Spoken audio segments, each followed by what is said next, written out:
نحمده ونستعينه ونستغفره ونعوذ بالله من شرور أنفسنا وسيئات أعمالنا من يهده الله فلا مضل له ومن يضلل فلا هادي له وأشهد أن لا إله إلا الله وحده لا شريك له وأشهد أن محمدا عبده ورسوله أما بعد فإن خير الحديث كتاب الله وخير الهدي هدي محمد صلى الله عليه وسلم وشر الأمور محدثاتها وكل محدثة بدعة وكل بدعة ضلالة وكل ضلالة في النار.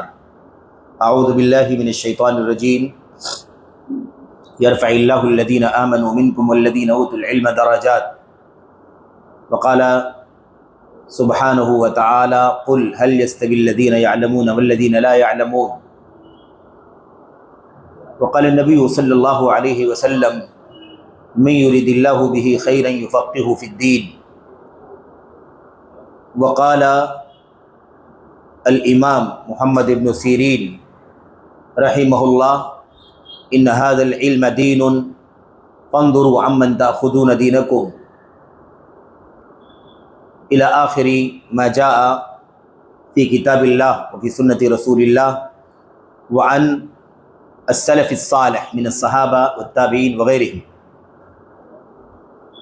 مسجد اہل حدیث سیتا پھلواڑی کے قابل احترام منتظمین، اراکین، ذمہ داران اور اسی طرح سے خصوصیت کے ساتھ ضلعی جمعیت اہل حدیث ساؤتھ ممبئی کے موقر اراکین، ذمہ داران، آپ تمام احباب، قابل احترام بزرگوں، نوجوان ساتھیوں، قابل احترام ماں اور بہنوں، عزیز بچوں،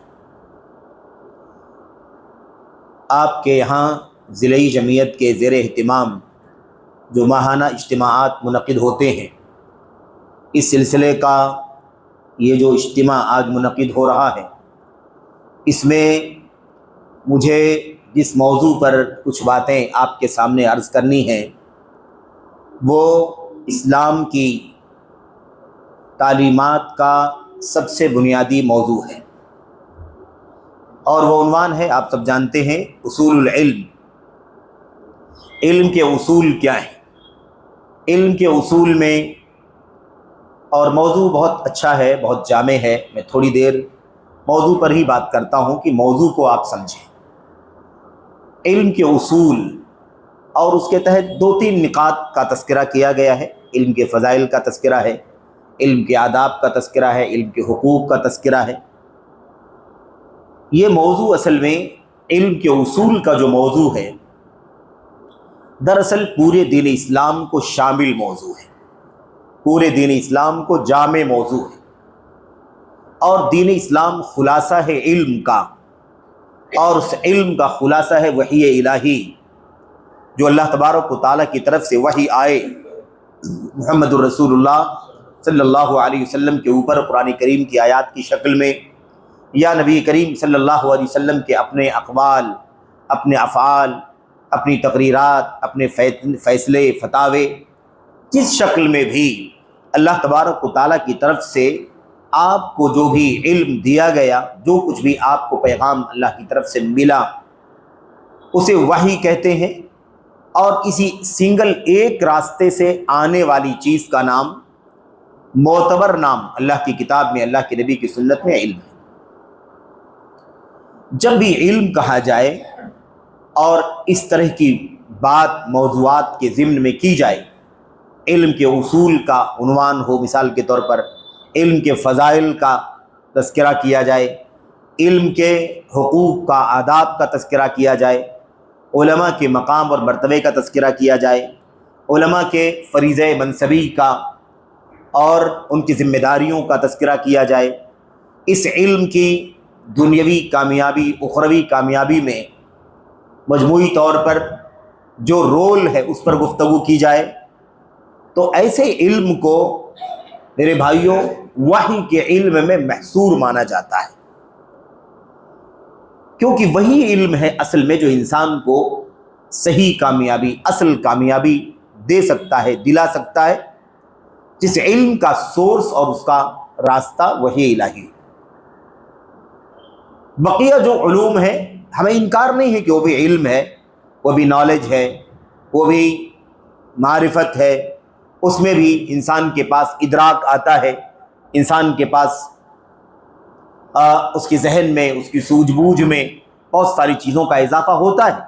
ہمیں اس سے انکار نہیں کہ وہ بھی علم کے دائرے میں وہ چیزیں آتی ہیں، لیکن جب علم کے فضائل کی بات ہو اور اس کے حقوق کی عادات کی بات ہو اور اس کے اصولوں کو سمجھنے کی بات ہو اور اللہ کے گھر میں بیٹھ کر کے اپنے بھائیوں کو سمجھانے کی بات ہو، بہنوں کو، تو ایسی صورت میں یہی وہ علم ہے جو اللہ تبارک و تعالیٰ کے یہاں انسان کو سرخروئی کی ضمانت دیتا ہے، دنیا میں امن و امان، راحت، کامیابی، اور آخرت میں اللہ تبارک و تعالیٰ کی مغفرت اور جنت کا حقدار بناتا ہے۔ علم کے اصول پر بات کرنی ہے اگر ہمیں اور آپ کو میرے بھائیوں، تو آپ یہ سمجھیں کہ اصول جو ہے نا وہ اصل کی جمع ہے، اور اصل کے معنی جڑ کے ہوتے ہیں۔ ہمارے اپنے بھائی اس کو اپنی زبان میں ترجمہ کرتے ہیں، پرنسپل کہتے ہیں اس کو، ہے کہ نہیں؟ تو علم کے پرنسپلز کیا ہیں؟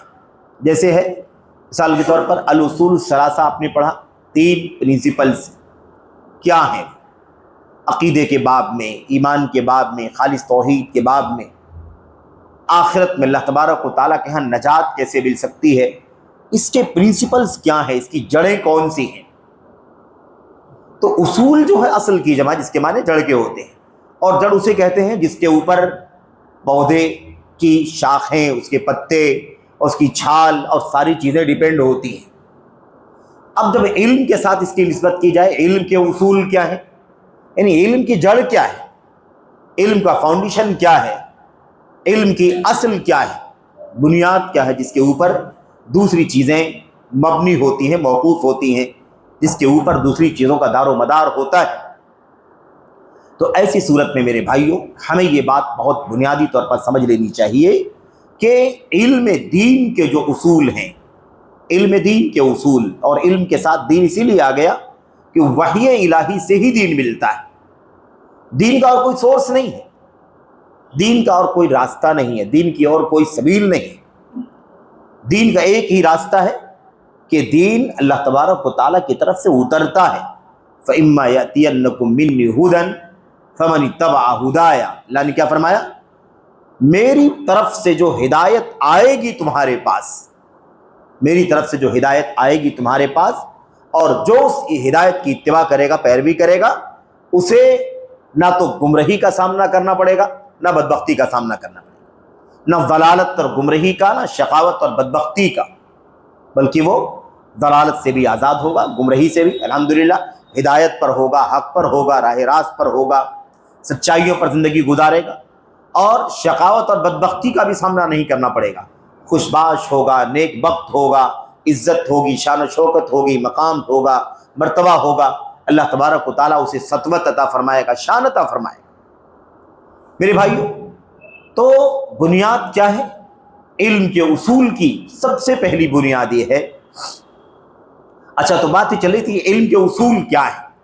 جب علم کے اصول اگر آپ جاننا چاہیں، فاؤنڈیشنز یعنی اس کے پرنسپل کیا ہیں، تو ہمیں اور آپ کو یہ جاننا ضروری ہے کہ دین کے جو علوم ہیں، یعنی جو بنیاد ہے دین کی، دین کے علم کی جو بنیادیں ہیں، اس کا معنی کیا ہے؟ اس کا معنی یہ ہے کہ دین کے مختلف پہلوؤں پر وہ کون سی بنیادی چیزیں ہیں جس کا ہمیں اور آپ کو جاننا ضروری ہے۔ عقیدے اور ایمان کے باب میں ہمیں بنیادی طور پر کیا جاننا چاہیے، حلال و حرام کے اعتبار سے ہمیں کیا جاننا چاہیے، ہمیں اپنی اللہ تبارک و تعالیٰ کی عبادت اور بندگی کے طور طریقے کے حوالے سے ہمیں کیا جاننا چاہیے، ہمیں اپنی معاشرت یعنی ہماری اپنی سماجی زندگی، ہمیں اس میں کیا کیا معلومات رکھنی چاہیے، ہمارا اپنا مادی زندگی کا مسئلہ ہے، معیشت کا مسئلہ، تجارت ہے، مثال کے طور پر بزنس ہے، ملازمت ہے، یا عمل الید، کسب الید کہتے ہیں، اپنے ہاتھ سے انسان کوئی سامان تیار کرتا ہے، اس کو لے جا کر کے بازار میں بیچتا ہے، یہ جو آمدنی کے ذرائع ہیں، اقتصاد، فائننس، اکنومی جس کو کہا جاتا ہے، اس کے بارے میں ہمیں کون سی بنیادی چیزیں جس کو جاننا چاہیے، مثال کے طور پر یہ ساری چیزیں، اور اسی کے ساتھ ساتھ انسانی زندگی کا رہن سہن، اس کا طور طریقہ اور اس کی سیرت، کیسے اس کو زندگی گزارنی چاہیے۔ تو ایمان و عقیدہ، عبادات، معاملات، اخلاق، اور پھر اسی کے ساتھ ساتھ انسان کا نظم زندگی، اسلام انسان کا نظم زندگی کا نظام دستور، کیسے زندگی گزارے گا، اللہ تبارک و تعالیٰ کے سب کچھ بتا دیا گیا۔ اللہ کے نبی علیہ السلام نے اپنے دور میں 23 سالہ دور نبوت کس طرح سے مسلمانوں کی دیکھ ریکھ، ان کی سرپرستی، ان کی نگرانی آپ نے فرمائی، ان کو دین کی تعلیم اور تربیت سے بھی آراستہ کیا، ان کو شرک اور کفر سے نکال کر الحمدللہ توحید اور ایمان پر بھی اللہ کے نبی علیہ السلام نے اپنی اللہ تعالیٰ کی طرف سے وحی کی تلاوت کر کے بتا کے سمجھا کے ان کے نفسوں کا تزکیہ فرمایا، اور وہ اخلاقی، سماجی، معاشی اور معاشرتی جو گراوٹ کی زندگی گزارتے تھے اس پستی سے نکال کر اللہ کے نبی علیہ السلام نے اپنے ساتھیوں کو، اپنے صحابہ کو اونچا مقام عطا فرمایا۔ اور اس مسئلے کو سمجھنا تو بہت آسان ہے میرے بھائیوں، کہ وہ طبقہ جو جاہلیت کی زندگی گزارتا تھا اسے وحی کے علم کے ذریعے سے اللہ کے نبی محمد رسول اللہ صلی اللہ علیہ وسلم نے وہ عظمت عطا فرما دی، وہ شان و شوکت، کہ وہ لوگ اپنے بعد میں آنے والے قیامت تک کے لیے ساری انسانیت کے آئیڈیل بن گئے۔ میرے بھائی، صحابہ کرام، تابعین، تبع تابعین کو اللہ تبارک و تعالیٰ نے کیا کیا؟ آنے والی نسلوں کے لیے آئیڈیل بنا دیا۔ وہ صحابہ کرام آئیڈیل بن گئے، اللہ تبارک و تعالیٰ نے ان کو مثال بنا دیا۔ اب ان کے بعد جتنے بھی لوگ دنیا میں آئیں گے، سب کے ایمان کو ان کے ایمان پر پرکھا جائے گا، سب کے اخلاق کو ان کے اخلاق پر، سب کی زبان کو ان کی زبان پر، سب کی معاشرت کو ان کی معاشرت پر، سب کے شادی بیاہ نکاح طلاق کو ان کے شادی بیاہ نکاح و طلاق پر، سب کی زندگی کے اقتدار، اختیار، حکومت، نظام، سلطنت ان کے نظام و سلطنت کے مطابق پرکھا جائے گا۔ آپ سوچیے کہ اللہ کے نبی علیہ السلام نے جب فرمایا تھا میری سنت کو اور میرے خلفائے راشدین کی سنت کو، پورے صحابہ کرام کی بات ہے کہ نہیں ہے، لیکن اللہ کے نبی صلی اللہ علیہ وسلم نے خلفائے راشدین کہا تھا، کیوں؟ اس کی دو وجہ ہیں۔ ایک وجہ تو یہ ہے کہ خلفائے راشدین سارے صحابہ کرام میں سب سے اونچا مقام رکھتے ہیں، صحابہ کرام آئیڈیل ہیں، لیکن صحابہ کرام میں پھر جو درجہ بندی ہے اس اعتبار سے خلفائے راشدین کا مقام سب سے اونچا، پھر ان چاروں میں بھی سب سے اونچا مقام ابوبکر صدیق کا، اور ان کے بعد عمر بن خطاب کا، ان کے بعد عثمان غنی کا، ان کے بعد حضرت علی ابن ابی طالب رضی اللہ تعالیٰ۔ ایک وجہ تو یہ۔ دوسری وجہ کیا ہے؟ دوسری وجہ یہ میرے بھائی، بہت بنیادی بات ذہن میں رکھیں کہ وہ خلفائے راشدین جہاں دین اور ایمان کے اعتبار سے امت کے لیے آئیڈیل ہیں، وہیں وہ نظام زندگی کے اعتبار سے بھی آئیڈیل ہیں۔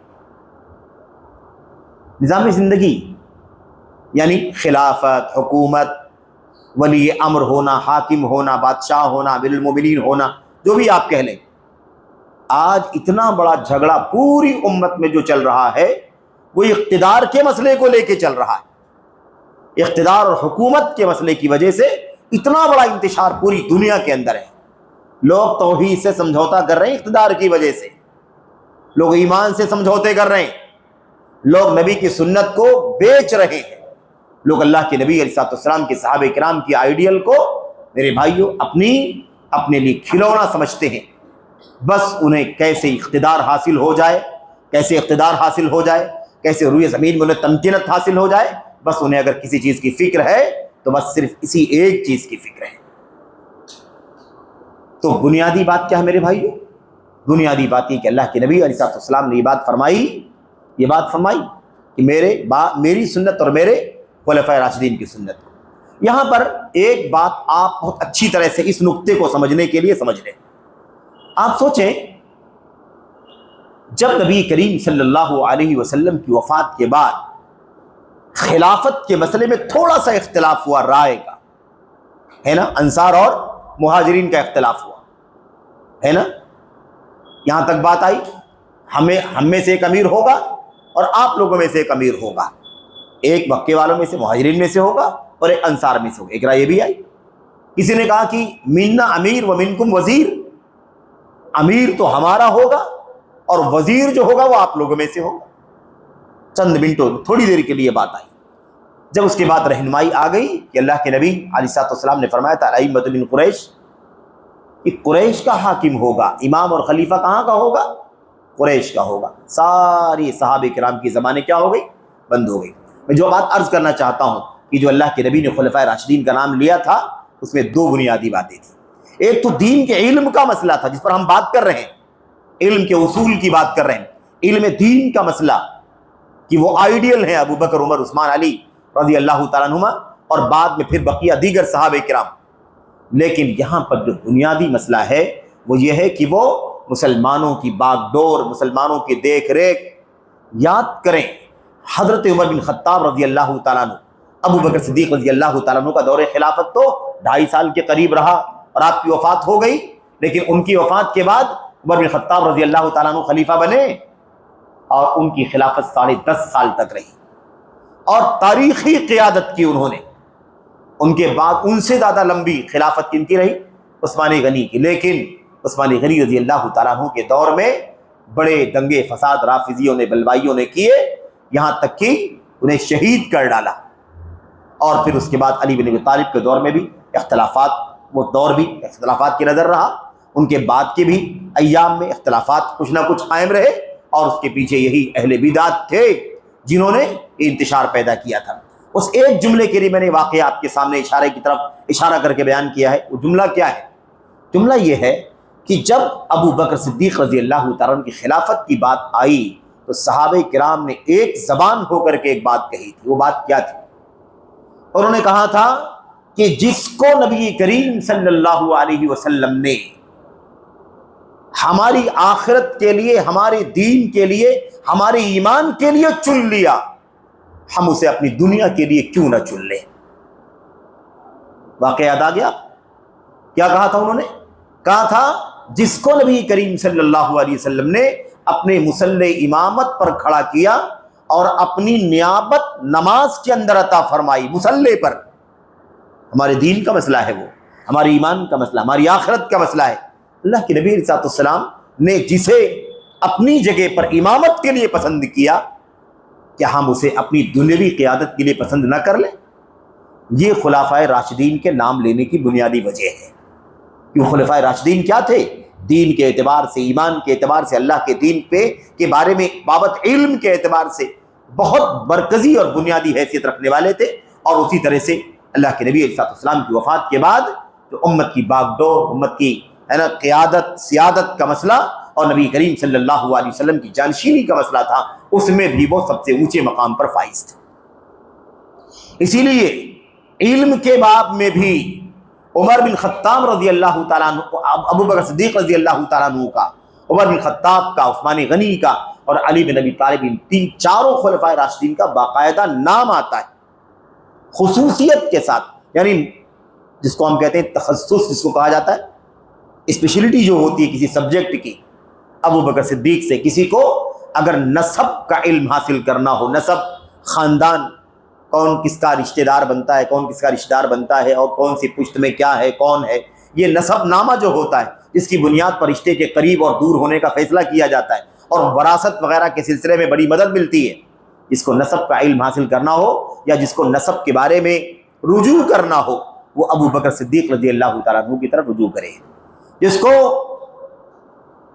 قضا مطلب ججمنٹ، فیصلہ، عدالت جس کو کہا جاتا ہے، جس کو فیصلہ سمجھنا ہو تو سب سے اچھا فیصلہ کرنے والے حضرت علی بن ابی طالب رضی اللہ تعالیٰ عنہ، اقضاہم علی، سب سے زیادہ قضا اور فیصلے کے اندر مہارت رکھنے والے حضرت علی بن ابی طالب رضی اللہ تعالیٰ عنہ۔ عمر بن خطاب کے بارے میں آپ جانتے ہیں، عمر بن خطاب اللہ تبارک و تعالیٰ کی طرف سے کئی ایک مسائل میں موافقت کی فضیلت سے ہمکنار ہے۔ عثمان غنی رضی اللہ تعالیٰ عنہ کے بارے میں کیا فرمایا تھا؟ اللہ کے نبی صلی اللہ علیہ وسلم نے اپنے وقت صحابہ سے کہہ دیا تھا اسی وقت کہ عثمان کے دور میں، تفصیلات میں نہیں گئے اللہ کے نبی، لیکن اللہ کے نبی نے فرمایا کہ یہ شخص قتل کیا جائے گا۔ آپ نے فرمایا جو چادر اوڑھ کر کے یہ آدمی جا رہا ہے یہ شہادت پائے گا۔ اب جو صحابہ بیٹھے ہوئے تھے اللہ کے نبی کے پاس، سوچنے لگے کہ ان کے بارے میں اللہ کے نبی نے اشارہ کیا، کون ہے یہ؟ چلو جلدی دیکھو کون ہے۔ لوگ جلدی بھاگے بھاگے گئے تو دیکھا کہ وہ مقنع رأسہ، یعنی چادر ذرا نیچے لٹک رہی تھی اور چہرہ دکھائی نہیں دے رہا تھا۔ لوگوں نے جا کر کے دیکھا تو عثمان غنی تھے رضی اللہ تعالیٰ عنہ۔ اللہ کے نبی نے کیا فرمایا تھا؟ علیکم بالامین واصحابہ، اے لوگو تم امین کو اور امین کے ساتھیوں کو لازم پکڑنا۔ یہ امین اور امین کے ساتھی سے مراد ابو عبیدہ ابن الجراح نہیں ہے، کیونکہ ابو عبیدہ کون؟ امت کے امین، وہذہ الامہ، اس امت کے امین کہلاتے ہیں ابو عبیدہ ابن الجراح۔ لیکن یہ جو حدیث آپ کے سامنے پڑھی گئی ہے یہ ابو عبیدہ کے بارے میں نہیں ہے، یہ حضرت عثمان غنی رضی اللہ تعالی عنہم اجمعین، عثمان غنی کے بارے میں آپ نے فرمایا امین کو اور ان کے ساتھیوں کو لازم پکڑنا۔ یعنی کیا مطلب؟ لوگ مخالفت کریں گے، آپ کو آپ کی خلافت سے ہٹانا چاہیں، آپ کو آپ کی خلافت سے جانشینی سے ہٹانا چاہیں گے اور قابض ہونا چاہیں گے، آپ کو اپنی طاقت سے اپنی قوت سے بدنام کر کے، الزامات لگا کر کے، اتہامات لگا کر کے، آپ کے خلاف سازشیں کر کے، بھڑکا کے، اکسا کے کیا کریں گے؟ آپ سے کو جو منصب اللہ نے عطا فرمایا ہے وہ منصب آپ سے چھیننا چاہیں گے۔ اللہ کے نبی نے فرمایا تھا اگر قوم کے لوگ آپ سے آپ کا منصب چھیننا چاہیں گے تو ہرگز کے لیے راضی نہیں ہونا، اس کے لیے ہرگز راضی نہیں ہونا۔ اللہ کے نبی نے قمیص کا استعمال فرمایا تھا، آپ نے فرمایا تھا کہ اگر لوگ آپ سے وہ قمیص نکلوانا چاہیں جو قمیص اللہ نے آپ کو پہنائی ہے تو وہ قمیص نکالنے کے لیے راضی نہیں ہونا۔ یعنی کیا مطلب؟ خلافت کے منصب سے دستبردار نہیں ہونا۔ بتانا میں چاہتا ہوں کہ خلفائے راشدین کا جو مقام ہے نا وہ خلافت اور جانشینی کی وجہ سے بھی ہے اور علم کا مرجع ہے وہ۔ اللہ کے نبی کی وفات کے بارے میں آپ دیکھیں، اللہ کے نبی کی وفات کے بارے میں واقعہ سب جانتے، اشارہ کرتا ہوں، صحابہ کرام نے اعتراف کیا کہ ہم میں سب سے زیادہ گہرے علم والے ابو بکر صدیق رضی اللہ تعالیٰ عنہ۔ سورہ نصر کی آیتیں، سورہ نصر کی آیتیں، اللہ تبارک و تعالیٰ نے فرمایا اذا جاء نصر اللہ والفتح ورأيت الناس يدخلون في دين الله افواجا فسبح بحمد ربك واستغفره انه كان توابا۔ آیت کریمہ اتری، میرے بھائیو بات ہونے لگی آیت کریمہ کا کیا معنی ہے، اس صورت کی جو آیتیں ہیں ان آیات کا کیا کی تفسیر کیا ہے؟ لوگوں نے کہا بشارت ہے، خوشخبری ہے، اللہ تعالیٰ کی مدد آنے والی ہے، فتح ملنے والی ہے، انشاءاللہ دین غالب ہوگا، بشارت۔ میرے بھائیو ابو بکر صدیق کا مسئلہ یہ تھا کہ جب آیت کریمہ اتری تو زار و قطار رونے لگے۔ سورہ نصر اتر رہی ہے اور تلاوت کر کے اللہ کے نبی سنا رہے ہیں تو ابو بکر صدیق رضی اللہ تعالیٰ عنہ زار و قطار رو رہے ہیں۔ لوگ حیران ہیں، اس میں تو خوشخبری ہے، اللہ کی مدد آ جائے گی، فتح آ جائے گی، لوگ فوج در فوج اللہ کے دین میں داخل ہوں گے، تو اس میں تو خوشخبری ہے، بشارت ہے، اس میں رونے کی کیا بات؟ رونے کی کیا بات؟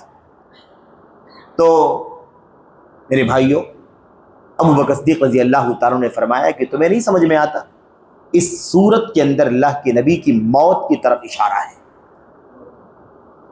اللہ کے نبی کی وفات کی طرف اشارہ کیا جا رہا ہے۔ اذا جاء نصر اللہ والفتح، جب اللہ تبارک و تعالیٰ کی مدد آ جائے اور فتح آ جائے، ورأیت الناس یدخلون فی دین اللہ افواجا، اور آپ دیکھیں لوگوں کو کہ لوگ فوج در فوج، ایک ایک نہیں، 10 10 20 20 اور اس سے بھی زیادہ تعداد میں اللہ تعالیٰ کے دین میں داخل ہو رہے ہیں۔ اس کے بعد اخیر میں کیا کہا گیا؟ فسبح بحمد ربک واستغفر۔ تو آپ اللہ تبارک و تعالیٰ کی حمد کے ساتھ تسبیح بیان کیجئے اور اللہ تبارک و تعالیٰ سے مغفرت کا سوال کیجئے، اور انہ کان توابا، بے شک اللہ تبارک و تعالیٰ تواب کا دو معنی ہے، ایک معنی ہے توبے کی توفیق دینے والا اور دوسرا معنی ہے توبہ قبول کرنے والا، دونوں معنی اس کے اندر شامل ہیں۔ اللہ تعالیٰ توبہ کی توفیق بھی دیتا ہے، اللہ تعالیٰ توبہ قبول بھی فرماتا ہے۔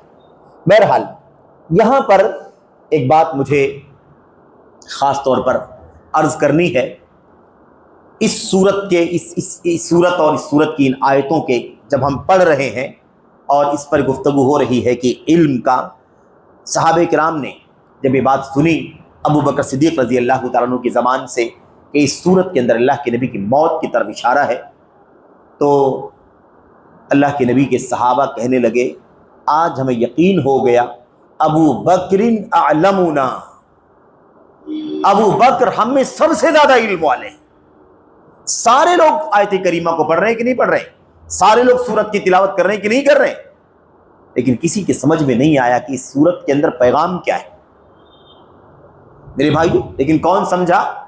ابو بکر صدیق رضی اللہ تعالیٰ عنہ۔ تو ابو بکر سب سے زیادہ علم والے تھے۔ اچھا، اب یہاں پر وہ حدیث بیان کی جاتی ہے، صحیح حدیث ہے، صحیح حدیث ہے۔ حدیث میں کیا ہے؟ اللہ کے نبی علیہ الصلوۃ والسلام نے فرمایا، میرے صحابہ، میری ساتھیوں، ایک آدمی کو اختیار دیا گیا۔ اختیار والی حدیث جانتے ہیں نا، حدیث التخیر کہتے ہیں اس کو، اختیار والی حدیث۔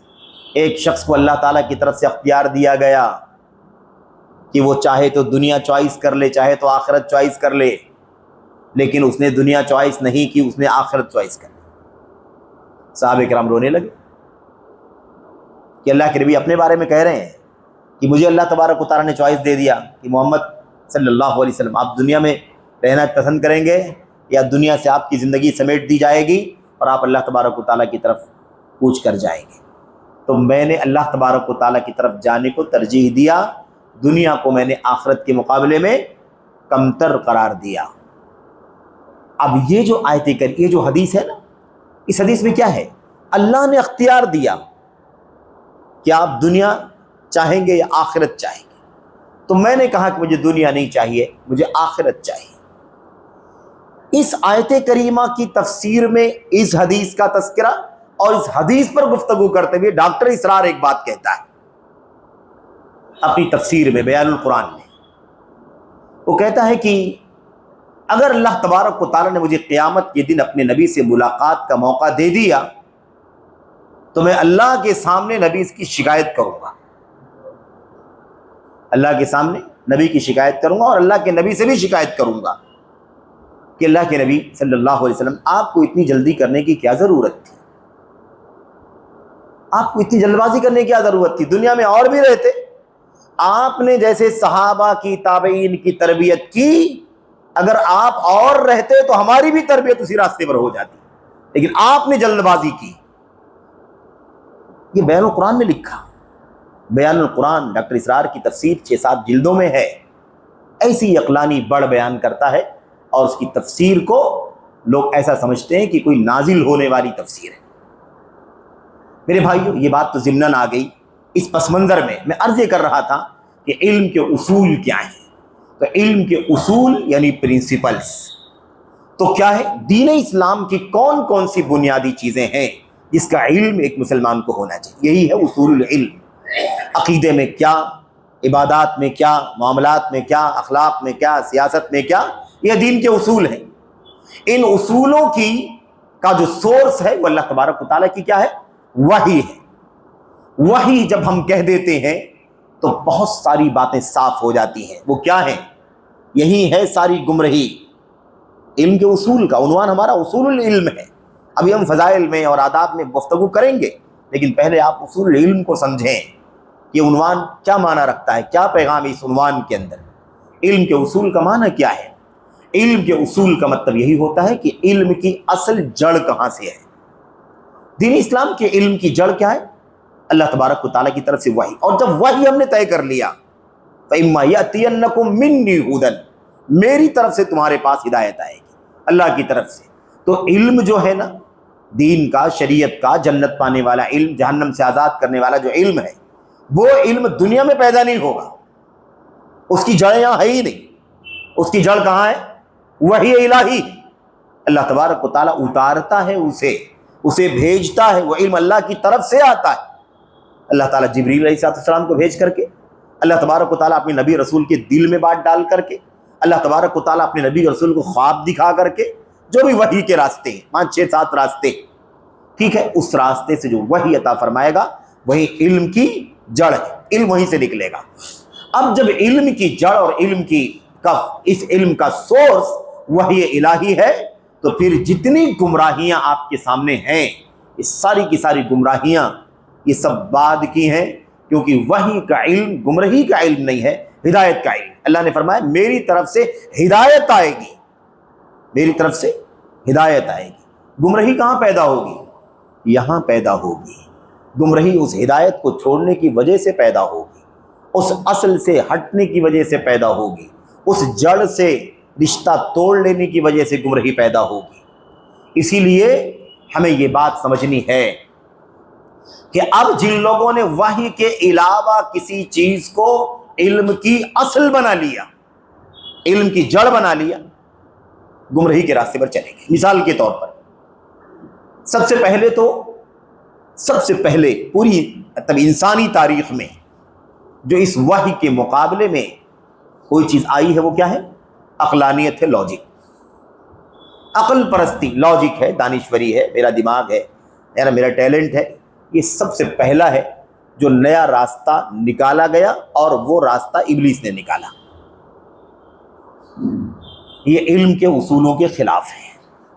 علم کے اصول وہی ہیں، اللہ تبارک و تعالیٰ کی کتاب ہے، اللہ کے نبیوں کی باتیں ہیں، رسولوں کی باتیں ہیں، ان کے صحیفے ہیں، ان کے فرمودات ہیں، ان کے اقوال ہیں، فرمودات ہیں، ان کے تقریرات ہیں، ان کے فتوے ہیں، ان کے فیصلے ہیں، ہے نا؟ جو کچھ بھی نبی، اس لیے کیا کہا جاتا ہے نا؟ ما اضیف الی النبی صلی اللہ علیہ وسلم من قول او فعل او تقریر او صفت خلقیت او خلقیت ما کان قبل بعثت النبی او بعد بعثت النبی صلی اللہ علیہ وسلم، اس طرح بیان کیا جاتا ہے۔ حدیث کی تعریف میں کیا کہتے ہیں؟ کہتے ہیں ہر وہ بات، ہر وہ چیز جس کی نسبت اللہ کے نبی کی طرف کی جائے کہ اللہ کے نبی نے کیا، اللہ کے نبی نے کہا، اللہ کے نبی نے بولا، اللہ کے نبی نے ایسا کہا، ایسا کیا، جو بھی جس بات کی نسبت اللہ کے نبی کی طرف کی جائے، چاہے وہ کوئی بات ہو، چاہے کوئی عمل ہو، چاہے کوئی فیصلہ ہو، چاہے کسی چیز پر خاموش رہنے کا مسئلہ ہو، نہ ٹوکنے کا مسئلہ ہو، یا آپ کی کوئی صفت ہو جو خلقی ہو، جو آپ کے جسم کے اندر ہو، یا کوئی اخلاق ہو آپ کا، چاہے بعثت سے پہلے کا ہو یا بعثت کے بعد کا ہو، نسبت اگر کی جاتی ہے تو اس کو حدیث کہا جاتا ہے۔ اس طرح سے خلاصہ کیا نکلا؟ خلاصہ یہ نکلا کہ علم کا سورس جو ہے نا، علم کی اصل جو ہے وہ کیا ہے؟ علم کی اصل وحی الہی ہے۔ تو اب ایک راستہ اس اصل کے علاوہ کیا نکل گیا؟ عقل کا، لاجک کا، دانشوری کا، ٹیلنٹ کا۔ یہ ہے خطرناک راستہ، ابلیسی راستہ ہے۔ دوسرا راستہ کیا نکل گیا ہمارے بیچ میں؟ وہ راستہ ہے تصوف کا راستہ، صوفیت کا۔ اور صوفیت کی جڑیں پرانی ہیں، 200 سال کے آس پاس، 210، 215 یا 200 کے 10 سال 15 سال پہلے، اسی طرح کے ہے نا حالات میں صوفیت کی شروعات کا پتہ چلتا ہے۔ ایگزیکٹ کوئی ڈیٹ نہیں ملتی ہے، لیکن جو اندازہ لگاتے ہیں تاریخ والے، اندازہ لگاتے ہیں کہ تقریباً دوسری صدی کے آغاز میں، تیسری صدی کے آغاز میں، یا تیسری صدی شروع ہونے سے کچھ پہلے صوفیت کی شروعات، تصوف کی۔ وہ کیا ہے بھائی؟ وہ کہتے ہیں یہ جو آپ لوگ وحی کا راستہ بیان کرتے ہیں، یہ علم کا راستہ معتبر نہیں ہے، مانتے ہیں آپ لوگ، مانتے ہیں ہے معتبر آپ لوگوں کے ہاں، لیکن ہمارے ہاں یہ راستہ معتبر نہیں ہے۔ اور اسی لیے وہ لوگ دین کو 2 حصوں میں بانٹ دیتے ہیں، دین کو یعنی دین کے علم کو 2 حصوں میں بانٹ دیتے ہیں۔ کہتے ہیں ایک علم وہ ہے جو آپ لوگوں کا سورس ہے، وہاں سے نکلتا ہے، یعنی وحی الہی سے، اور ایک راستہ، ایک سورس وہ ہے جو ہمارے یہاں ہے، اور وہ یہ ہے کہ ہم کسی کے واسطے سے علم نہیں لیتے ہیں، ہم ڈائریکٹلی براہ راست اللہ تبارک و تعالیٰ سے علم حاصل کرتے ہیں۔ ہمیں خواب میں آتا ہے، ہمارے دل میں بات ڈالی جاتی ہے، ہم ڈائریکٹلی اپنی آنکھوں سے ملائے اعلیٰ کا مشاہدہ کرتے ہیں۔ یہ باتیں جو کشف ہے، کرامات ہے، الہام ہے وغیرہ جو آپ سنتے رہتے ہیں، یہ راستہ نکالا گیا مثال کے طور پر۔ اب اس کے بعد یہ چیز آگے بڑھتی گئی تو گمراہیوں کی شکلیں بھی بڑھتی چلی گئی۔ اب کسی نے سب بھلا دیا، اس کو اس سے مطلب نہیں کہاں کیا لکھا ہے، کہاں کیا اترا ہے، بس وہ اپنی دنیاوی مشغولیت میں لگا ہوا ہے۔ وہ صرف اتنا جانتا ہے کہ ہم تو دادوں پرکھوں کے زمانے سے ایسا ہی دیکھتا ہوا آئے ہیں، اس لیے وہی ہمارے لیے سورس ہے۔ ہمارے باپ دادوں نے جو کیا، ہمارے پرکھوں نے جو کیا، ہم تو 100 سال سے زیادہ دیکھتے ہیں، ہم نے کام تو 200 سال سے دیکھتے ہیں۔ جو کام ہم کر رہے ہیں یہ ہمارے باپ دادا کرتے تھے، یہی بات ان کے باپ دادا کرتے تھے۔ اس طرح سے انہوں نے کس کے حوالے دے دیے؟ اپنے باپ دادوں کے حوالے دے دیے۔ انہوں نے اپنے باپ دادوں کی ریت روایت کو کیا بنا دیا؟ اپنے دین کا سورس، اور حلال حرام، ثواب عذاب، جنت جہنم، بھلائی، اس کا راستہ بنا لیا۔ ایک طبقہ وہ پیدا ہوا جنہوں نے شخصیت پرستی کو اپنے دین کی بنیاد بنا دی۔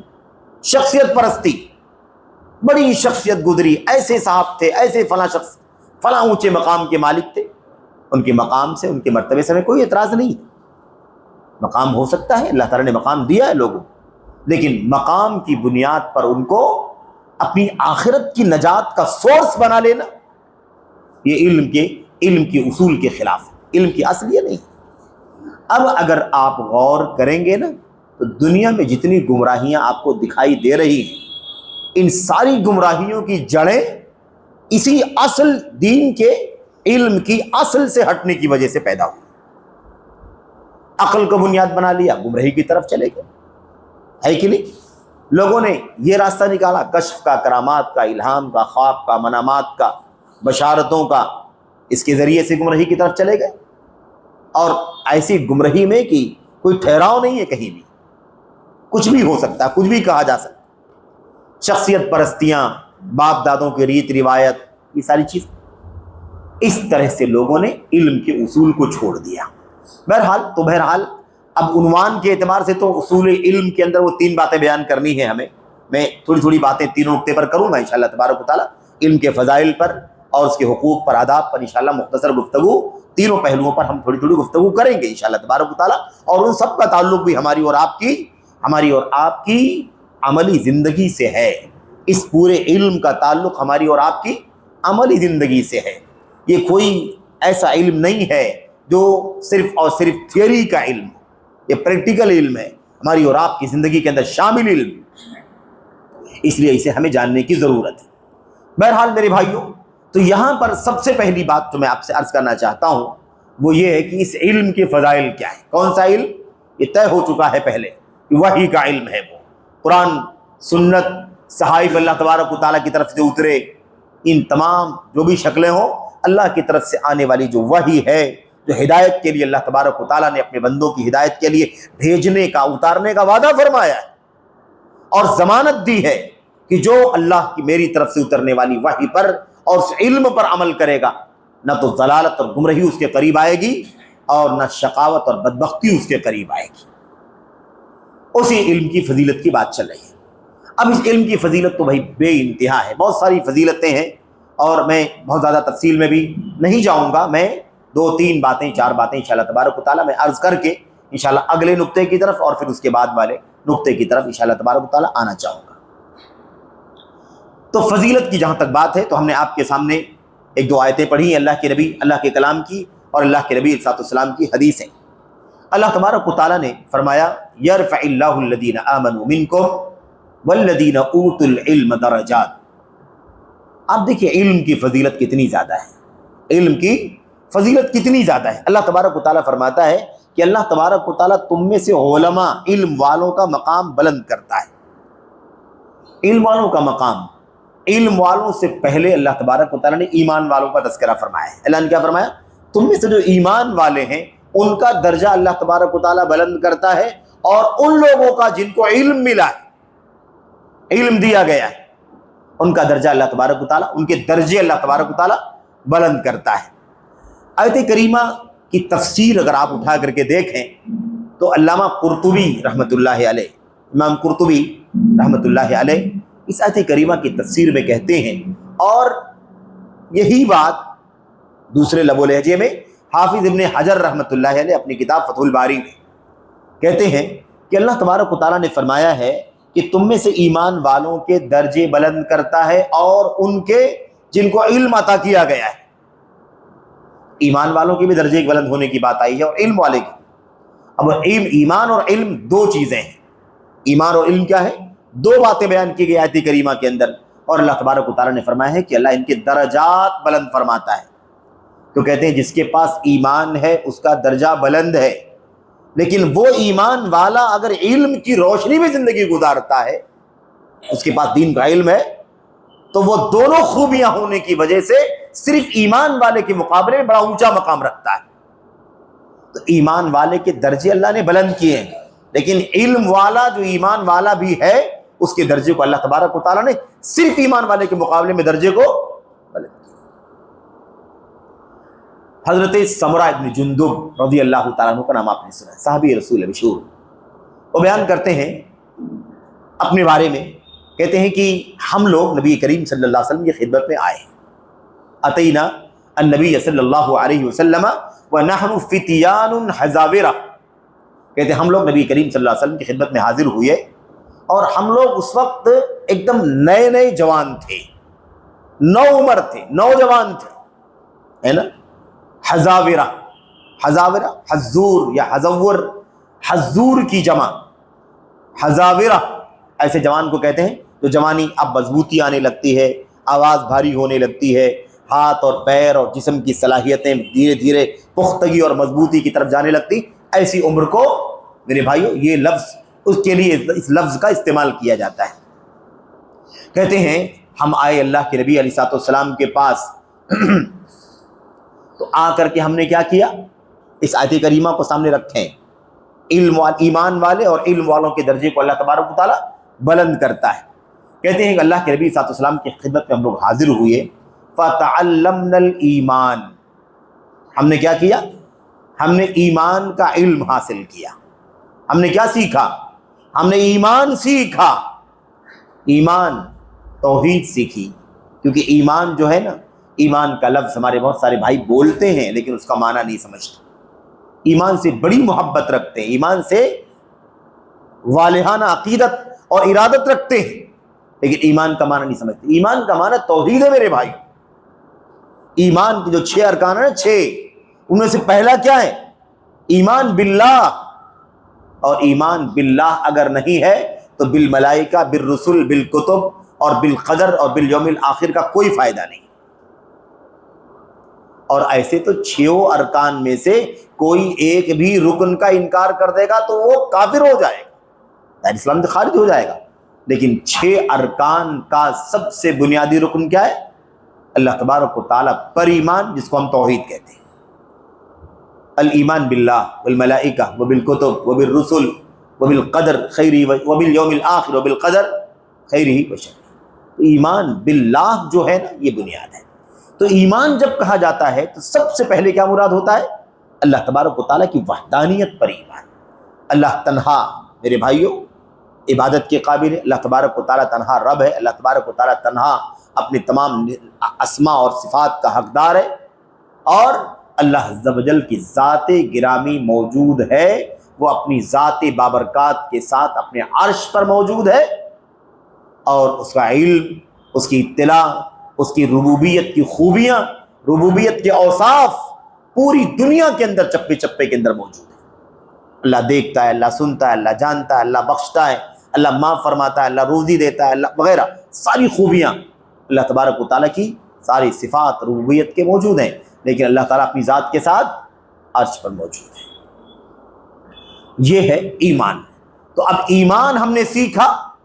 سمرہ بن جندب نے کیا کہا، ہم نے اللہ کے نبی صلی اللہ علیہ وسلم سے کیا سیکھا، ہم نے ایمان سیکھا. کہتے ثم تعلمنا القرآن فازددنا بذلک ایمانا. کہتے پہلے ہم نے ایمان سیکھا، اور ایمان سیکھنے کے بعد پھر اللہ کے نبی سے قرآن کا علم حاصل کیا. اصول علم کی بات چل رہی ہے، فضائل علم کی فضیلت. دیکھو کیا فرمایا، پھر ہم نے علم حاصل کیا اللہ کے نبی صلی اللہ علیہ وسلم سے، قرآن کا علم. قرآن کا علم، عرب تھے وہ، قرآن کو پڑھنا اور اس کی تلاوت اور تجوید تو وہ جانتے ہی تھے. اللہ کے نبی علیہ الصلوۃ والسلام سے اللہ کے کلام کی آیتوں کو لینا، اسے ازبر کرنا، اور اس کی تفسیر، اس کے معانی، اس کے پیغامات، اس کا ناسخ منسوخ، اس کا خاص عام، اس کا مطلق مقید، یہ سارے جو ضابطے ہیں نا، یہ سب سیکھا.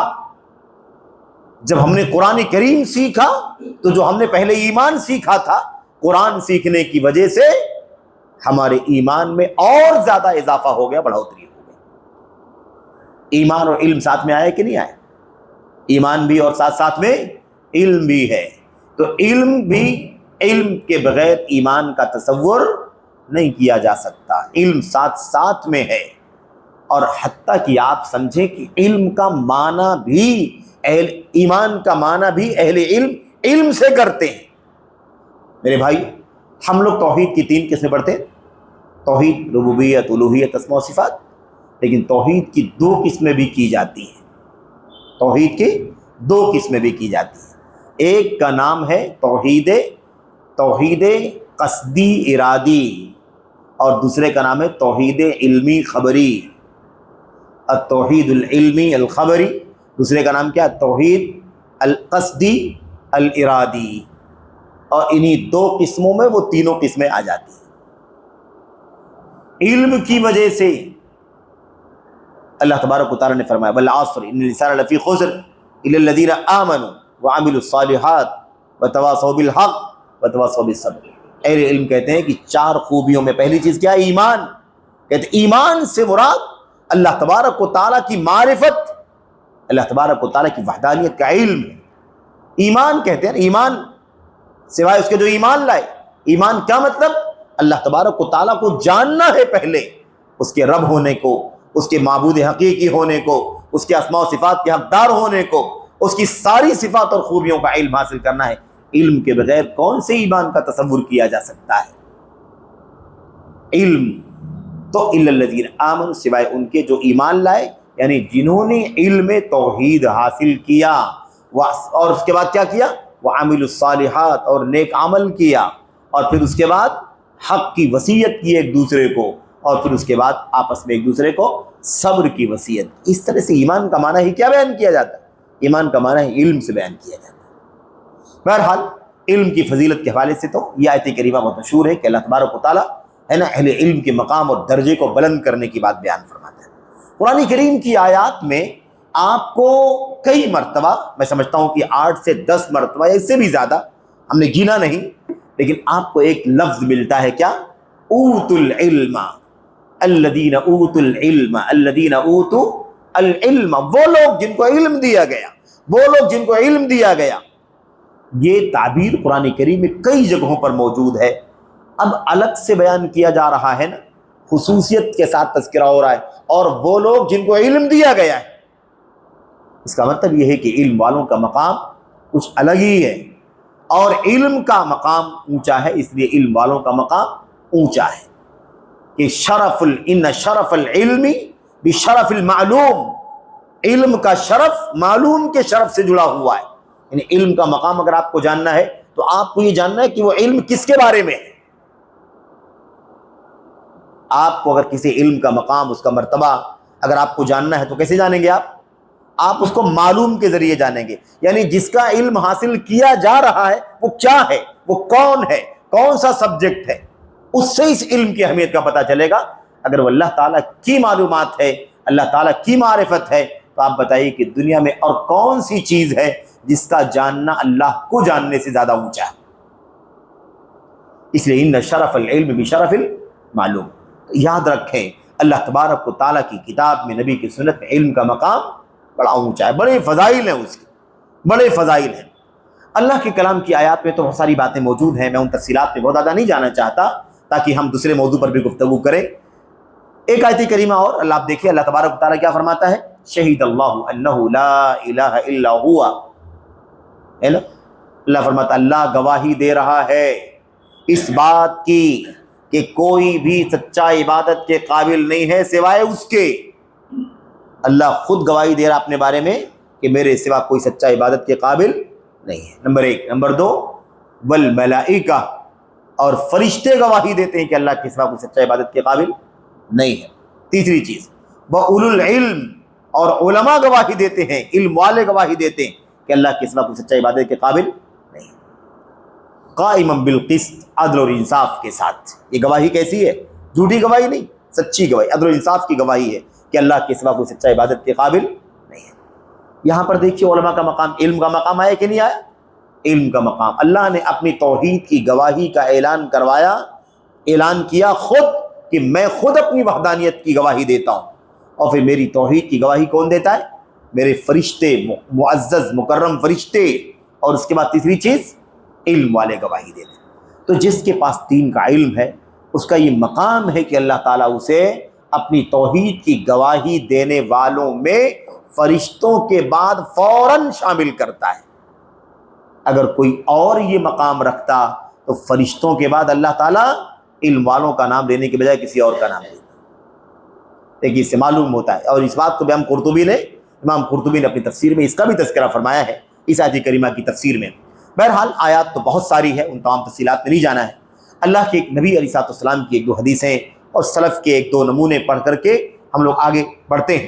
اللہ کے نبی صلی اللہ علیہ وسلم کی وہ حدیث ہے جس میں آپ نے فرمایا ہے من یرید اللہ بہ خیرا یفقہہ فی الدین، اللہ تبارک و تعالیٰ جس کے ساتھ خیر کا معاملہ کرنا چاہتا ہے اسے دین کا علم عطا فرماتا ہے۔ فقہ جو ہے نا، فقہ اب چونکہ عام طور پر استعمال ہو گیا ہے کہ مسئلے مسائل کی معلومات کو لوگ فقہ سمجھتے ہیں۔ فقہ کا معنی کیا سمجھتے ہیں؟ سمجھنا۔ فقہ کا لفظی معنی کیا ہے؟ سمجھ۔ لیکن فقہ جو ہے یہ علم کی گہرائی کو کہا جاتا ہے۔ علم کی گہرائی کو کیا کہتے ہیں؟ فقہ کہتے ہیں، یعنی گہرے علم کا نام کیا ہے؟ فقہ۔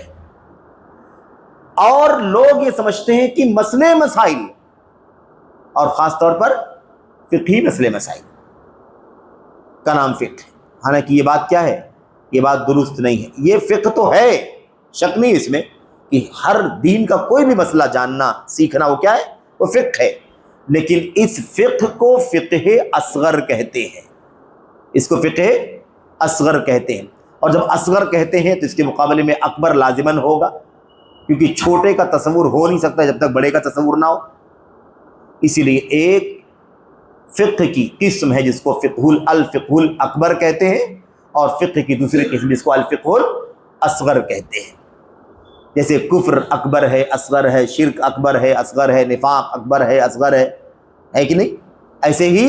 ایسے ہی فقہ کو بھی اچھی طرح آپ جان لیں کہ فقہ کی دو قسمیں، الفقہ الاکبر اور دوسری الفقہ الاصغر۔ الفقہ الاکبر کسے کہا جاتا ہے؟ وہ علم جس کا تعلق اللہ تبارک و تعالیٰ سے۔ فقہ کے معنی معلومات کیا ہوتے ہیں؟ علم کیا ہوتے ہیں؟ اگر وہ ہم اپنے عملی مسائل، صلاۃ کے مسائل، روزے کے مسائل، تیمم کے مسائل، مسح کے مسائل، وضو کے مسائل، غسل کے مسائل، نکاح طلاق کے مسائل وغیرہ، ان مسائل کا علم حاصل کرتے ہیں تو الفقہ الاصغر ہے۔ یہ کیا ہے؟ الفقہ الاصغر ہے۔ اور اللہ تبارک و تعالیٰ کی توحید کا علم حاصل کرتے ہیں تو یہ الفقہ الاکبر ہے۔ سب سے بڑا علم تو اللہ تبارک و تعالیٰ کی معرفت ہے۔ اب اگر فقہا اگر بار بار استعمال کیا جائے اور اس میں سب سے اونچے مقام کا صرف اسے سمجھا جائے جو فقہی مسائل میں گفتگو کرتا ہو، اپنی لاجک کا دخل دیتا ہو، یا اپنی قیاس آرائیوں، قیاس کا ہے نا، رائے کا استعمال کرتا ہو، اور اسی کو سب سے بڑا فقیہ سمجھا جاتا ہو، تو یہ حقیقت میں فقہ کا صحیح معنی ہے ہی نہیں۔ فقہ کا صحیح معنی نہیں۔ فقہ کا اصل معنی کیا ہے؟ بڑی فقہ کیا ہے؟ اللہ تبارک و تعالیٰ کی معرفت، اللہ تبارک و تعالیٰ کی معرفت۔ اسی لیے یاد رہے گی الفقہ الاکبر اور الفقہ الاصغر۔ اور اس سلسلے میں شیخ صالح فوزان حفظہ اللہ کا اس سلسلے میں ایک مضمون بھی ہے جو رسالے کی شکل میں بھی غالباً شائع ہوا ہے، الفقہ الاکبر والفقہ الاصغر۔ اور امام ابو حنیفہ رحمۃ اللہ علیہ کے حوالے سے کتاب کا نام بیان کیا جاتا ہے، کیونکہ یہ کتاب کا نام کیا ہے؟ الفقہ الاکبر۔ الفقہ الاکبر کے نام سے کتاب بیان کی جاتی ہے امام ابو حنیفہ رحمۃ اللہ علیہ کے بارے میں، لیکن اس کی نسبت کے بارے میں اختلاف ہے کہ نسبت صحیح ہے یا صحیح نہیں ہے۔ بعض لوگ کہتے ہیں کہ بعض علماء کہتے ہیں کہ یہ نسبت امام ابو حنیفہ رحمۃ اللہ علیہ کی طرف صحیح ہے اور واقعی ان کی کتاب تھی الفقہ الاکبر کے نام سے، اور دوسرے زیادہ تر علماء یہ کہتے ہیں کہ الفقہ الاکبر کے نام سے جو کتاب امام ابو حنیفہ رحمۃ اللہ علیہ کی طرف منسوب ہے وہ کتاب امام ابو حنیفہ کی نہیں ہے، بلکہ ان کے شاگرد کی ہے، ان کے شاگرد کی ہے، اور ان کے شاگرد نے اپنے استاذ کی باتوں کو سن کر کے یا اس کو پڑھ کر کے اس کو کسی کتاب میں جمع کر دیا ہے، اور چونکہ سیکھا ان سے تھا اس لیے اس کتاب کو ان کے نام سے منسوب کر دیا ہے۔ اللہ عالم، ابھی ہم اس مسئلے پر بات نہیں کرنا چاہتے۔ خلاصہ کیا ہے میرے بھائیوں؟ الفقہ الاکبر۔ عرض کر رہا تھا کہ فقہ جو ہے نا، جس کا اللہ بھلا کرنا چاہتا ہے اس کو علم عطا فرماتا ہے۔ کون سا علم ہے وہ؟ دین کا علم۔ جس کو اللہ تعالیٰ جس کا بھلا کرنا چاہتا ہے اس کو ڈاکٹر بنا دیتا ہے، انجینئر بنا دیتا ہے، نہیں، اس کو دولت دے دیتا ہے۔ جس کا بھلا کرنا چاہتا ہے اللہ تعالیٰ اس کو شہرت دے دیتا ہے۔ اللہ جس کا بھلا کرنا چاہتا ہے اس کو سیاست کے منصب پر فائز کر دیتا ہے۔ ایسا بالکل نہیں۔ کوئی چیز، ایک ہی چیز ہے، ایک ہی چیز، وہ کیا ہے؟ وہ چیز ہے علم کا مقام، کہ اللہ علم عطا فرماتا ہے کسی کو دین کا، تو سمجھ لو کہ اللہ تعالیٰ اسے اس کا بھلا کرنا چاہتا ہے۔ اور اسی پہلو پر وہ آیت کریمہ کا ٹکڑا ہے، اللہ کے نبی نے فرمایا، اللہ تعالیٰ نے فرمایا اپنے نبی سے، آپ کہیے وقر رب زدنی علما، آپ کہیے کہ میرے رب میرا علم بڑھا دے۔ یعنی آپ کو اللہ حکم دے رہا ہے کہ آپ دعا کیجئے کہ اللہ تعالیٰ آپ کا علم میں اضافہ کر دے۔ میرے بھائیوں، امام ابن حجر رحمۃ اللہ علیہ فرماتے ہیں اس علم کے مسئلے کے علاوہ کوئی چیز اللہ کے نبی کی سیرت میں نہیں ہے جس کے بڑھانے کے لیے دعا کرنے کا اللہ تعالیٰ نے حکم دیا ہو۔ اگر کسی چیز کی بڑھوتری کی دعا کرنے کا اللہ نے حکم دیا ہے اپنے نبی کو، تو صرف کیا ہے؟ وہ علم ہے۔ تو دیکھا آپ نے، علم، اللہ جس کا بھلا کرنا چاہتا ہے۔ یہ بتائیے کہ امت میں یا پوری انسانیت میں اللہ تعالیٰ نے کس کا سب سے زیادہ بھلا کیا ہے؟ نبیوں کا بھلا زیادہ ہے کہ نہیں؟ سب سے زیادہ اونچے مقام کے مالک کون ہے؟ انبیاء اور رسول علیہ السلام۔ اسی لیے انبیاء میں بھی سب سے اونچا مقام ہمارے اور آپ کے نبی صلی اللہ علیہ وسلم کا ہے۔ بہرحال آئیے ہم تفصیل میں زیادہ جائیں گے تو وقت شاید ہے نا ایسا نہ ہو کہ کم پڑ جائے، ابھی باقی ہے وقت، انشاءاللہ بات کرتے ہیں۔ اگلا جو نقطہ ہے اس اصول علم کے تحت، وہ 2-3 باتیں ہیں۔ پہلی بات فضیلت کی تھی جو ہم نے سرسری طور پر پڑھ لیا۔ بہت ساری حدیثیں ہیں، تفصیلات کو اکثر و بیشتر آپ سنتے بھی رہتے ہیں، جانتے بھی ہیں کہ علم کا مقام اور علم کی فضیلت اللہ کی کتاب میں، نبی کی سنت میں بہت زیادہ ہے۔ علم کے آداب کیا ہیں؟ علم کے آداب، اور میں 2-3 باتیں اس میں اور 2-3 باتیں ہے نا علم کے حقوق میں انشاءاللہ تبارک تعالیٰ عرض کرنا چاہوں گا۔ علم کے آداب میں بالکل جلدی سب سے پہلا ادب یہ ہے کہ علم کو علم کے سورس سے لیا جائے۔ پہلا ادب کیا ہے؟ علم کو علم کے مرکز سے لیا جائے۔ علم کا مرکز وحی الہی ہے، بات ہو چکی ہے پہلے ہی۔ تو ادب یہ ہے کہ ہم قرآن کا، دین کا علم، شریعت کا علم اللہ کی کتاب سے، نبی کی سنت سے حاصل کریں۔ یہ پہلا ادب ہے۔ ابھی نہایت بے ادبی ہے، یہ ہے کہ نہیں، کہ خط آپ نے بھیجا ہو اپنے بچے کو کہ بیٹے اس خط میں میں نے تمہیں نصیحت کر دی ہے نا، اور تم سفر پر جا رہے ہو، ان نصیحتوں کو یاد رکھنا اور اس کے مطابق کیا کرنا؟ زندگی گزارنا۔ اور ہم نے وہ خط چھوڑ دیا، کسی اور خط کو پڑھنا شروع کر دیا، کسی اور کے میسج کو لینا شروع کر دیا، کسی اور کی راہ پر چلنے لگے، کسی اور کی اتباع کرنے لگے، تو غلط ہے کہ نہیں؟ غلط، ادب کے خلاف ہے کہ نہیں خلاف ہے؟ تو علم کا ادب کیا ہے؟ علم کے پہلے آداب میں سے پہلا ادب یہ ہے کہ علم کو علم کے سورس سے لیا جائے، علم کو علم کے مرکز سے لیا جائے۔ اس لیے علم دین کے جو سورسز، جو مراجع، سرچشمے بنا لیے ہیں لوگوں نے، ان سے ہمارا کوئی سروکار نہیں ہونا چاہیے۔ تو ایک چیز ہو گئی، کیا ہے؟ مرکز، مرجع، سرچشمہ۔ اللہ تبارک و تعالیٰ کا دین اللہ کی کتاب سے، اللہ کے نبی کی سنت سے ہی نکلے گا۔ اچھا یہ بتائیے کہ اللہ کے نبی صلی اللہ علیہ وسلم وفات کے پہلے، جب آپ وفات پائے، وفات سے پہلے آپ نصیحت کر کے گئے کہ نہیں گئے؟ آپ کی نصیحتوں میں 3 چیزیں ہمیں دکھائی دیتی ہیں، 3 چیزیں۔ 2 تو اللہ کا کلام اور نبی کی سنت کا حوالہ، آپ جانتے ہی ہے کہ نہیں؟ اللہ کا کلام اور نبی کی سنت چھوڑ کے جا رہا ہوں، مضبوطی سے پکڑے رہو گے، اس کے بعد گمراہی تمہارے قریب نہیں آئے گی۔ تیسری چیز کیا تھی؟ تیسری چیز اللہ کے نبی علیہ السلام نے فرمایا تھا، میں تمہیں اس راستے پر چھوڑ کر کے جا رہا ہوں، اس راستے میں کہیں اندھیرا نہیں ہے، کہیں ٹیڑھا پن نہیں ہے، کہیں مشکل اور مشقت نہیں ہے۔ یہ تیسری چیز کیا ہے؟ وہی جنہوں نے قرآن کو، سنت کو اللہ کے نبی کے سامنے بیٹھ کر کے پڑھا، سیکھا، سمجھا، عمل کیا، انہی کا راستہ جو ہے، اسی راستے کو اللہ کے نبی نے فرمایا تھا المحجۃ البیضاء، لقد ترکتکم علی البیضاء علی المحجۃ البیضاء، میں تمہیں ایک دم روشن راستے پر چھوڑ کر کے جا رہا ہوں۔ اس لیے وہ راستہ ایک دم کلیئر ہے۔ وہ راستہ کیا ہے؟ اس کی رات اور دن کا کوئی فرق ہی نہیں، جیسے اس کا دن روشن ہے ایسے اس کی رات بھی روشن ہے۔ وہ راستے میں کہیں آپ کو اندھیرا پن، کہیں آپ کو ظلمت نظر نہیں آئے گی۔ یہ بات اللہ کے نبی صلی اللہ علیہ وسلم نے فرمائی تھی، اور اس کا اعتراف اللہ کے نبی کے اصحاب نے کیا۔ عبداللہ بن عباس رضی اللہ تعالیٰ عنہ نے، ان سے پہلے حضرت ام المؤمنین عائشہ صدیقہ رضی اللہ تعالیٰ عنہ نے کیا فرمایا؟ اللہ کے نبی علیہ السلام ہم سے اس وقت تک رخصت نہیں ہوئے جب تک کہ ہمیں اپنی زندگی کی بھلائی کی ہر چیز کے بارے میں کوئی علم نہیں دے دیا۔ انہوں نے یہاں تک سمجھا، کہا کہ وَمَا مِن طَائِرٍ يَطِيرُ بِجَنَاحَيْهِ فِي السَّمَاءِ إِلَّا وَقَدْ ذَكَرَ لَنَا مِنْهُ عِلْمًا۔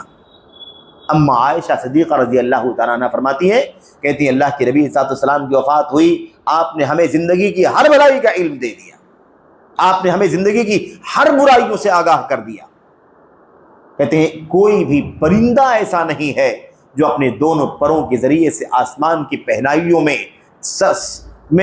اڑ رہا ہو، تیر رہا ہو، اڑ رہا ہو، اس کے بارے میں بھی اللہ کے نبی نے ہمیں علم عطا فرمایا۔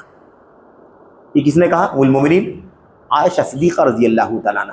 کچھ باقی نہیں بچا، اس لیے راستہ اللہ کے نبی دے کر کے گئے ایک دم صاف۔ اور حضرت عبداللہ بن عباس رضی اللہ تعالیٰ عنہ، اور بعض روایتوں میں غالباً ان کے والد عباس کا بھی ذکر ہے، عباس نے کہا یا عبداللہ بن عباس نے کہا رضی اللہ تعالیٰ عنہما، انہوں نے کہا واللہ ما مات رسول اللہ صلی اللہ علیہ وسلم الا بعدما ترکنا علی محجۃ بیضاء وطریقۃ واضحۃ ناہجۃ۔ اللہ کے نبی علیہ السلام اس وقت تک وفات نہیں پائے، اس وقت تک آپ کی موت نہیں ہوئی، آپ ہم سے رخصت نہیں ہوئے، جدا نہیں ہوئے، جب تک کہ ہمیں آپ نے ایک روشن راستے پر نہیں چھوڑ دیا، ایک دم واضح اور دو ٹوک راستے پر نہیں چھوڑا، تب تک اللہ کے نبی کی وفات ہم سے۔ تو اللہ کے نبی صلی اللہ علیہ وسلم نے 3 چیزیں عطا فرمائی ہیں۔ یہ بات ہم کیا کر رہے ہیں میرے بھائیو؟ یہ بات ہم کر رہے ہیں مرجع کے بارے میں۔ مرجع یعنی سورس کہاں ہے؟ کتاب، سنت اور اللہ کے نبی علیہ السلام کے صحابہ کا جو زندگی کی ان کی جو سیرت، مثال کے طور پر۔ علم کے آداب میں سے دوسرا ادب وہ کیا ہے؟ وہ ہے علم کو علم کے اہل سے سیکھا جائے۔ دونوں ایک نہیں، دونوں الگ الگ ہیں۔ ہم نے پہلے مرجع کہا ہے، علم کہاں سے لیا جائے گا؟ قرآن سے، سنت سے، صحابہ کی زندگی سے۔ لیکن قرآن اور سنت اور صحابہ کی زندگی کا علم رکھنے والے لوگ کون ہیں؟ جن کے پاس قرآن، سنت کا، صحابہ کی سیرت کا علم ہے، وہ اہل العلم ہے۔ وہ کون ہے؟ اہل العلم ہے۔ یہ علم کا ادب ہے، علم کی بات کرتے رہیں، اور علم کے مراکز کھلتے رہیں، مدرسے کھلتے رہیں، ادارے کھلتے رہیں، ہے نا، اور سب سرگرمیاں علم کی چلتی رہیں، اور ان اصولوں سے، ان آداب سے انسان غافل رہے تو پھر یہ دعوے داریوں کے سوا کچھ نہیں۔ سمجھ رہے ہیں؟ اور موٹے آداب کی بات کر رہا ہوں، بہت زیادہ باریکیوں میں، تفصیلات میں ہم نہیں جانا چاہ رہے، موٹی موٹی باتیں جو ہیں وہ سمجھے کم سے کم۔ علم کے آداب میں کیا ہے میرے بھائیو؟ یہ دوسرا ادب کیا ہے؟ علم کو اہل علم سے لیا جائے۔ اب وہ قرآن کا، سنت کا، قرآن میں ہے، سنت میں ہے، صحابہ کی سیرت میں ہے، لیکن وہ قرآن کا، سنت کا علم ہے کہاں؟ کس کے پاس ہے؟ جس کے پاس صحیح معنوں میں علم ہے، انہی سے ہمیں رجوع کرنا ہے، انہی سے ہمیں کیا کرنا ہے؟ کنسلٹ کرنا ہے۔ یہ علم کے آداب ہیں جن کی رعایت کرنا بے انتہا ضروری ہے، اور اگر ہم اس کی رعایت نہیں کریں گے تو انحرافات، گمراہیاں، ضلالتیں بلا شک و شبہ ہمیں کیا کریں گی؟ گھیر لیں گی۔ اس لیے ہمیں اس میں غفلت کا شکار نہیں ہونا ہے۔ اب اگر اس میں ہم تفصیلات کرنے کے لیے جائیں ایک ایک نقطے پر، تو بہت ساری باتیں، مثال کے طور پر جو پہلے والی جو بات تھی، علم کے مرجع کی بات، سورس، تو بات آ چکی ہے کہ لوگوں نے سورس کیا کیا بنا لیے، ہے نا، کشف ہے، کرامات ہے، الہام ہے، عقل ہے، لاجک ہے، دانش وغیرہ۔ دوسرے میں کیا ہے میرے بھائیو؟ نااہلوں سے علم حاصل کرنا۔ نااہل قرآن کے، سنت کے، اللہ کے نبی کے اصحاب کی سیرت کا علم رکھنے والے نہیں ہیں، اور ہم ان سے علم حاصل کرتے ہیں تو ہم اس علم کے ادب کو پامال کر رہے ہیں، علم کے ادب کو پامال کر رہے ہیں۔ یہ پورا اسوہ اللہ کے نبی محمد الرسول اللہ صلی اللہ علیہ وسلم کے ذریعے سے ہم تک پہنچ چکا ہے۔ آپ اس کو جڑ سے سمجھیے۔ اللہ کے نبی علیہ السلام کے بارے میں اللہ تبارک و تعالیٰ نے کیا فرمایا؟ وہ آیت کریمہ، یا ایھا الذین آمنوا اطیعوا اللہ واطیعوا الرسول واولی الامر منکم، یہ ہو گئی بات۔ اس کے اندر آگے کیا ہے نا، فإن تنازعتم فی شیء فردوہ الی اللہ والرسول، اللہ کی طرف لوٹاؤ، رسول کی طرف لوٹاؤ، اللہ کی طرف، اللہ کی کتاب کی طرف، رسول کی طرف۔ زندہ تھے تو اللہ کے نبی کی طرف براہ راست لوٹاؤ مسئلے کو، اور وفات ہو گئی تو آپ کی سنت کی طرف لوٹاؤ۔ اللہ کے نبی علیہ السلام بھی دنیا سے چلے گئے، اللہ کی کتاب باقی ہے، باقی رہے گی، اللہ کے نبی کی سنت باقی ہے، باقی رہے گی۔ اللہ کے نبی کے صحابہ ہیں اب دنیا میں، اب سوال یہ پیدا ہوتا ہے کہ دونوں چیز سامنے ہے کہ نہیں ہے؟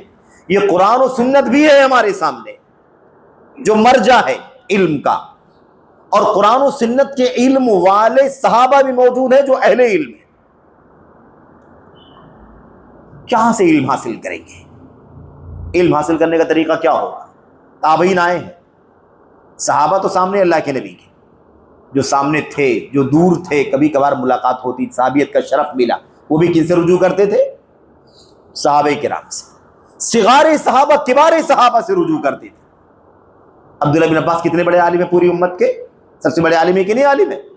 لیکن وہ چھوٹے صحابہ میں سے تھے، عمر کم تھی، بچے تھے وہ، تو کس سے علم حاصل کرتے تھے؟ بڑے صحابہ، کبار صحابہ، ان کے پاس جا کر کے علم حاصل کرتے تھے۔ واقعات سب آپ جانتے ہیں، ہے نا؟ چلچلاتی دھوپ اور ریت اور دھول مٹی گرد و غبار سب برداشت، چادر جو جسم پر اوڑھتے تھے اس کو اتار کر کے اسے تکیہ بنا کر کے دروازے پر صحابہ کے گھروں کے سامنے لیٹ جائے گا۔ تو آئی بات نا علم کے آداب۔ دوسرا ادب کیا ہے؟ دوسرا ادب یہ ہے کہ علم کو اہل علم سے حاصل کیا جائے۔ اس حوالے سے وہ ساری باتیں آپ کے سامنے آتی رہتی ہیں، بار بار آتی رہتی ہیں۔ کیا کہا تھا عبداللہ بن مبارک رحمۃ اللہ علیہ نے، یا غالباً ہے نا ابن سیرین رحمۃ اللہ علیہ نے، ان ھذا العلم دین فانظروا عمن تاخذون دینکم۔ یہ علم دین ہے، یہ علم کیا ہے؟ دین ہے، اس لیے ذرا غور کر لو کہ تم اپنا دین کس سے لے رہے ہو۔ یہ علم دین ہے، اس لیے تم غور کر لو کہ علم کہاں سے لے رہے ہو۔ اگر میں کوئی اور تیسرا ادب نہ بیان کروں، ان دونوں ادب پر ہی اکتفا کر لیں اور پھر اگلے نقطے کی طرف چلے جائیں تو میں سمجھتا ہوں کافی ہے ان دونوں ادب کو سمجھنے۔ لیکن اس وقت جتنی گمراہیاں ہیں، اس وقت ان ساری گمراہیاں، وہ ساری کی ساری گمراہیاں انہی دونوں آداب کو پامال کرنے کے نتیجے میں ہیں۔ عقلانیوں کا مسئلہ ہے، عقل پرستی اور لاجک۔ عقل پر نہیں فٹ ہوتی ہیں تو آیتوں کا انکار کرنا آسان ہے، حدیثوں کا انکار کرنا بہت آسان ہے نا؟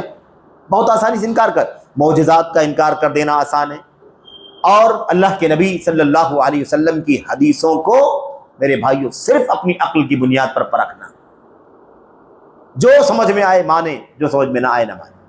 کتابیں چھپ چھپ کر کے آ رہی ہیں، کتابیں چھپ چھپ کر کے آ رہی ہیں، الگ الگ زبانوں میں چھپ رہی ہیں، اور اس کے بعد ٹرانسلیشن ہو کر کے الگ الگ زبانوں میں پھیل رہی ہیں۔ صحیح بخاری اور مسلم کی 10 حدیثیں جو عقل پر نہیں بیٹھتی ہیں، اس لیے قابل اعتبار نہیں ہے۔ بات سمجھ میں آ رہی؟ اب یہاں پر کیا پامال ہو رہا ہے؟ پہلا ادب پامال ہو رہا ہے سورس والا۔ سورس قرآن و سنت ہے، اور قرآن کی تفسیر ہے سنت۔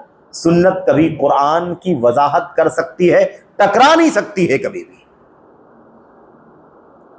کیسے پاسبل ہے؟ اللہ تبارک و تعالیٰ فرمائے کہ ہم نے تمہاری طرف قرآن کو اتارا ہے، ہم نے تمہاری طرف قرآن کو اتارا ہے نا، اور اس نبی کو بھیجا ہے تاکہ یہ نبی کھول کھول کر کے وہ قرآن تمہیں سمجھائے۔ اللہ کے نبی اللہ کے کلام کو کھول کھول کر بتلائیں گے، سمجھائیں گے، ٹکراؤ کیسے ہو سکتا ہے؟ کیا اللہ تبارک و تعالیٰ اپنے بندوں کو کسی ٹکراؤ کے راستے کی رہنمائی کر سکتا ہے اور پھر اس کی بنیاد پر جنت جہنم کے فیصلے کر سکتا ہے اللہ تبارک و تعالیٰ؟ حاشا وکلا، معاذ اللہ، سوچ نہیں سکتا کوئی بھی شخص۔ اسی لیے یہ بات دیکھیں، ذہن میں رکھیں، یہاں پر یہ سب سے خطرناک مسئلہ ہے۔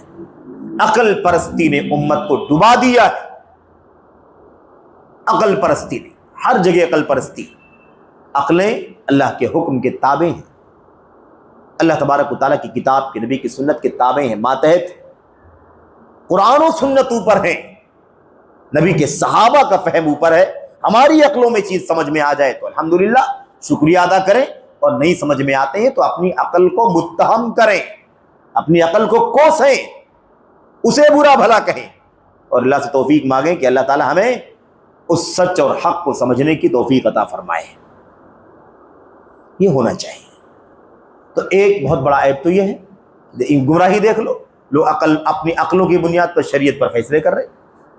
لوگوں نے اس سورس کے علاوہ، اب دیکھیے دوسرا سورس، بات آئی صوفیوں والی، ان لوگوں نے کشف، کرامات، الہامات کو پکڑ لیا، اور بس اسی کے مطابق جو کچھ بھی انہیں سمجھ میں آتا ہے مانتے ہیں، بقیہ چیزوں کو نہیں مانتے، اور ہمیں کہتے ہیں کہ آپ جو ہے وہ چھلکے پر عمل کرتے ہیں۔ آپ کس پر عمل کرتے ہیں؟ لب و قشور، کیا کہتے ہیں؟ الدین لب و قشور، دین جو ہے وہ مغز اور چھلکے کا نام ہے۔ چھلکا تمہارے پاس ہے، مغز ہمارے پاس ہے۔ صوفیہ کیا کہتے ہیں؟ صوفیہ کہتے ہیں کہ دین کا جو چھلکا ہے نا وہ تمہارے پاس ہے، یہ فلاں نے فلاں سے روایت کی، فلاں نے فلاں سے روایت کی، اور اس کے بعد امام بخاری نے فلاں سے فلاں سے روایت کی، فلاں نے فلاں سے، پھر وہ ترمذی صاحب نے، امام ترمذی رحمۃ اللہ، اس طرح سے یہ سب تمہارا کام، یہ سب چھلکے ہیں۔ ہم جو ہے براہ راست ڈائریکٹ اللہ تبارک و تعالیٰ سے علم حاصل کرتے ہیں، اللہ تعالیٰ ہمارے دل میں بات ڈالتا ہے اور اس میں کوئی ڈاؤٹ نہیں ہوتا۔ اس طرح سے کہتے ہیں کہ تم چھلکے والے ہو اور ہم کیا ہیں؟ گودے والے ہیں۔ اور آپ سوچ رہے ہوں گے کہ ان سب کو یہاں پر بیان کرنے کی کیا ضرورت ہے، ہمارا ایسے لوگوں سے کیا لینا دینا ہے؟ یہی تو مشکل ہے، ہمارا لینا دینا ہو گیا ہے اس دور میں، ہم جانتے نہیں ہیں، کبھی ہم جانتے نہیں ہیں۔ ابھی آپ کے سامنے اسرار کا نام آیا تھا کہ نہیں آیا تھا؟ ڈاکٹر اسرار کا نام آیا تھا۔ ڈاکٹر اسرار کو جانتے ہیں کہ صوفی ہیں وہ؟ کوئی جانتا ہے؟ لوگ نہیں مانتے، سمجھتے، معلوم نہیں لوگوں کو۔ جہالت کی حالت یہ ہے کہ صرف ویڈیو تک اکتفا کرتے ہیں، صرف شارٹ دیکھ کر کے فیصلے کرتے ہیں۔ میرے بھائیوں، تصوف کا اس وقت اس دنیا میں تصوف کا سب سے بڑا میرے بھائیو پرچار کرنے والا کون ہے؟ ڈاکٹر اسرار۔ ڈاکٹر اسرار نے تصوف کا سب سے زیادہ پرچار کیا ہے اس دور میں۔ وہ مانتا ہی نہیں ہے کہ دنیا میں اللہ کے سوا کوئی ہے، آپ سب کو اللہ کہتا ہے وہ، میرے بھائیوں، اور انہی کا عقیدہ ہے، اور کہتا ہے اہل حدیثوں کو تصوف سے کوئی لینا دینا نہیں ہوتا، یہ بھائی بس یہ قرآن ہے اور یہ حدیث ہے اور یہ فرمان صحابہ ہے، یہ فرمان سلف ہے، بس اسی پر رہتے ہیں۔ وہ تصوف کی طرف نہیں جانتے، روحانیت کی طرف نہیں جاتے، طبیعت کی طرف، معنویت کی طرف نہیں جاتے، اس طرح سے کہتا ہے۔ اور اللہ کے کلام کی آیات کی تعویل کر کر کے کیا کہتا ہے؟ کہتا ہے کہ اس سے اگر کچھ مراد ہو سکتا ہے تو صرف اور صرف تصوف کے سلسلے مراد ہو سکتے ہیں۔ چشتی، قادری، نقشبندی، سہروردی، بار بار آپ بات سن چکے ہیں، ہے کہ نہیں؟ اس طرح سے وہ پوری کائنات کے بارے میں کہتا ہے کہ اللہ تبارک و تعالیٰ کی وجود کا مظہر ہے۔ بدترین توحید جو بیان کی جاتی ہے، جو بدترین شرک ہے، جس کو توحید کا نام دیا جاتا ہے، توحید وجودی، یعنی صرف اگر کوئی موجود ہے دنیا میں تو صرف اور صرف اللہ تبارک و تعالیٰ موجود ہے۔ یہ ڈاکٹر اسرار کی تعلیم ہے، اس کی ایک نہیں سینکڑوں ویڈیو کے اندر، اور اس کی 10، 20، 50 کتابوں کے اندر یہ بات بیان کی گئی، بار بار بیان کی گئی۔ لیکن اسی لیے میں آپ سے عرض کر رہا ہوں کہ یہ جو چھلکے اور گودے والا فلسفہ ہے نا صوفیوں کا، وہ ہمارے اور آپ کے بیچ میں ہے، ہم سب کے جیبوں کے اندر رکھا ہوا ہے، ہمیں سمجھ میں نہیں آتا۔ میرے بھائیوں، تو یہ ہے علم کے ادب میں سے ایک ادب کو برباد کرنا۔ دوسرا ادب کیا تھا؟ دوسرا ادب تھا، پہلا تھا مرجے کا، دوسرا کیا تھا؟ اہلیت کا، علم کا، کہ اہل سے علم حاصل کیا جائے۔ اب آج نااہلوں سے کتنی وابستگی ہے، نااہل، اور عقل کی بات آئی نا، عقل پرستی کی بات آئی، ہم نے اس سے پہلے ہی بتایا تھا، عقل پرستی جس کی بنیاد ابلیس سے رکھی تھی نا، اللہ کے کلام، نبی کی سنت کے مقابلے میں، اللہ کے حکم کے سامنے اپنی عقل کو پیش کرنا اور اپنے آپ کے بارے میں کہنا کہ میں آگ کی مخلوق ہوں اور آدم مٹی کی مخلوق ہے، ایک آگ کی مخلوق مٹی کی مخلوق کا سجدہ نہیں کر سکتی، یہ جو لاجک بیان کیا تھا وہ لاجک آج بھی موجود ہے۔ تفہیم القرآن اٹھا کر کے دیکھ لو، آپ کو اسی لاجک کی بنیاد پر اللہ کے اسماء و صفات کا انکار ملے گا، سورہ فاتحہ میں ملے گا، سورۃ الفاتحہ ہی سے گمراہی کی شروعات آپ کو ملے گی میرے بھائی۔ کیوں؟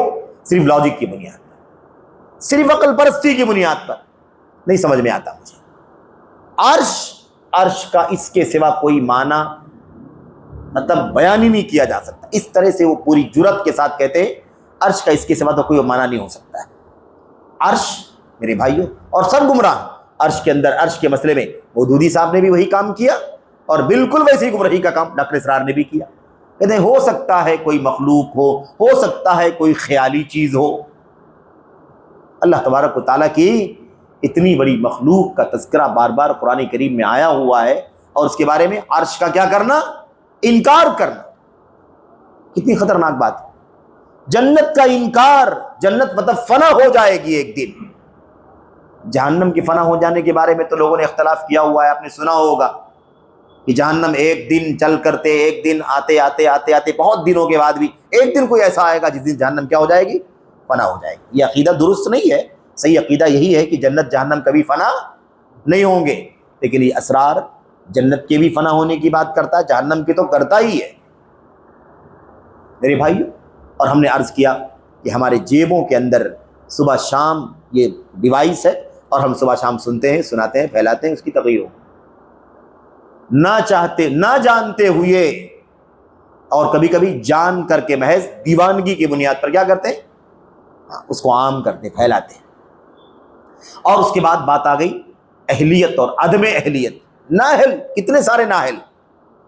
آپ سوچیے اللہ کے نبی صلی اللہ علیہ وسلم کے صحابہ میں بھی ایسے صحابہ گزرے ہیں جن صحابہ کو امیر المؤمنین علی بن ابی طالب نے درس دینے سے، تقریر کرنے سے منع کر دیا تھا.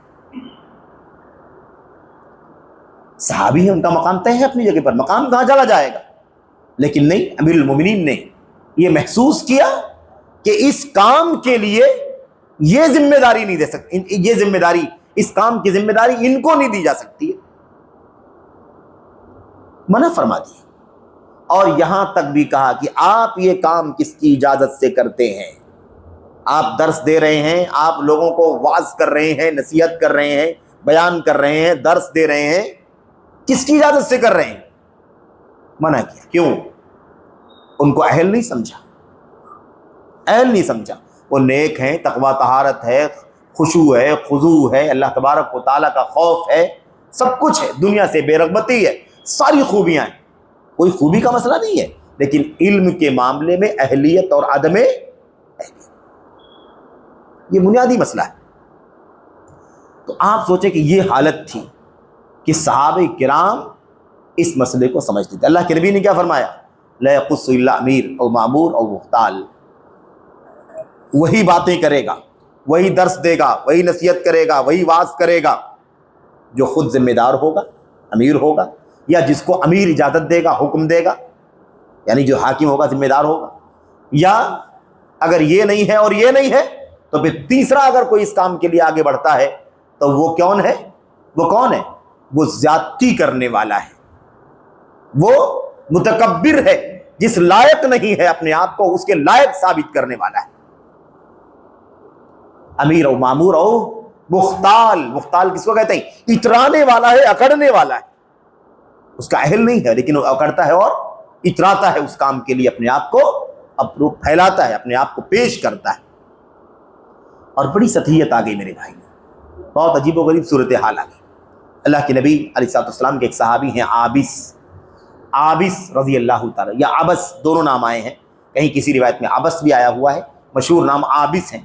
عابس کہتے ہیں رضی اللہ تعالیٰ عنہ، ایک مرتبہ کہنے لگے، یا بددعا کرنے لگے اپنے بارے میں. کیا کہنے لگے؟ یا طاعون خذنی، یا طاعون خذنی، اے طاعون مجھے لے لے. طاعون وبا جو ہوتی ہے، اے طاعون تو مجھے کیا کر لے؟ لے لے. یعنی کیا مطلب؟ طاعون پھیل جائے اور میری موت ہو جائے. فتنے بڑھ گئے تھے بہت زیادہ، اس فتنوں سے نجات کے لیے انہوں نے کیا کہا کہ طاعون کی بیماری پھیل جائے اور میں بھی اگر اسی میں موت کے گھاٹ اتر جاؤں تو اس اتنے بڑے فتنے سے اپنے آپ کو بچا لے جاؤں گا. تو لوگوں نے کہا کہ ارے آپ کیسے بددعا کر رہے ہیں اپنے بارے میں کہ طاعون آ جائے اور طاعون آپ کو لے جائے؟ یہ تو منع کیا اللہ کے نبی نے طاعون کی جگہوں میں جانے سے، جو حدیث اللہ کے نبی کی ہے. تو انہوں نے کہا صحیح ہے وہ حدیث میں جانتا ہوں، لیکن اللہ کے نبی نے فرمایا تھا کہ فتنے آگے اتنے خطرناک آنے والے ہیں کہ ان فتنوں سے پہلے اگر موت آ جائے انسان کی تو راحت میں رہے گا. بہرحال اس کے بعد انہوں نے ایک حدیث سنائی. اس حدیث کے اندر کئی باتیں بیان کی گئی ہیں. ایک بات اس میں کیا بیان کی گئی ہے؟ وَنَشْوًا يَتَّخِذُونَ القرآن مزامیر ونشوا یتخذون القرآن مزامیر، اور کچھ ایسے نو عمر لوگ پیدا ہوں گے، ایسے نو عمر نو خیز لوگ پیدا ہوں گے، جوان نو عمر ایسے لوگ آئیں گے، پیدا ہوں گے، نکلیں گے، یتخذون القرآن مزامیر، جو قرآن کریم کو بانسری بنا لیں گے۔ بانسری جانتے ہیں نا، آواز نکلتی ہے خوبصورت، سریلی آواز ہے نا، سر نکلتی ہے اس سے، لہر نکلتی ہے، اور لوگوں کے کانوں میں رس گھولتی ہے وہ آواز۔ تو کیا کہا؟ قرآن کریم کو کیا بنا لیں گے؟ مزامیر بنا لیں گے، بانسری بنا لیں گے۔ اور آگے کیا کہا؟ کہا قرآن کریم کو گا گا کر کے پڑھیں گے، والناس یقدمونہم لیغنیہم، لوگ انہی لوگوں کو آگے بڑھائیں گے تاکہ وہ ان کے سامنے گا گا کر کے پڑھے، ان کے سامنے کیا کرے؟ گا گا کر کے پڑھے، قرآن کریم کو گا کر کے پڑھے، قرآن کریم کو مزمار بانسری کی طرح سے میٹھی آواز، صرف اور صرف کیا ہے؟ کھینچ تان اور لے کے ساتھ پڑھے، لوگوں کو کانوں میں اچھی لگے آواز۔ اور آگے کیا فرمایا؟ کہتے ہیں یقدمونہم لیغنیہم، انہیں لوگ آگے بڑھائیں گے تاکہ وہ لوگوں کو گا کر کے سنائے، اچھا لگے لوگوں کو۔ لوگ کہیں آئیے بھائی سنائیے، آئیے بلائیے ان کو، فلاں کو لائیے، لوگ ان کو مقدم کریں۔ اللہ کے نبی نے فرمایا صلی اللہ علیہ وسلم۔ اور آگے کیا کہا اللہ کے نبی نے؟ آپ نے فرمایا لیس بأعلمہم ولا بأفقہہم، نہ وہ لوگوں میں زیادہ علم والا ہوگا، نہ وہ لوگوں میں زیادہ سمجھداری والا ہوگا، نہ اس کے پاس سوجھ بوجھ ہوگی، بس سوائے اس کے کہ وہ گانا جانتا ہوگا، اور کوئی خوبی نہیں ہوگی، لیکن اسی گانے کی وجہ سے لوگ اس کو کیا کریں گے؟ اس کو آگے بڑھائیں گے۔ یہ بھی کیا ہے بھائی؟ یہ دوسرے والے ادب کا مسئلہ ہے۔ اہلیت، آپ دیکھ رہے ہیں اہلیت کس کا نام ہے؟ حدیث میں دونوں باتیں آ گئی نا۔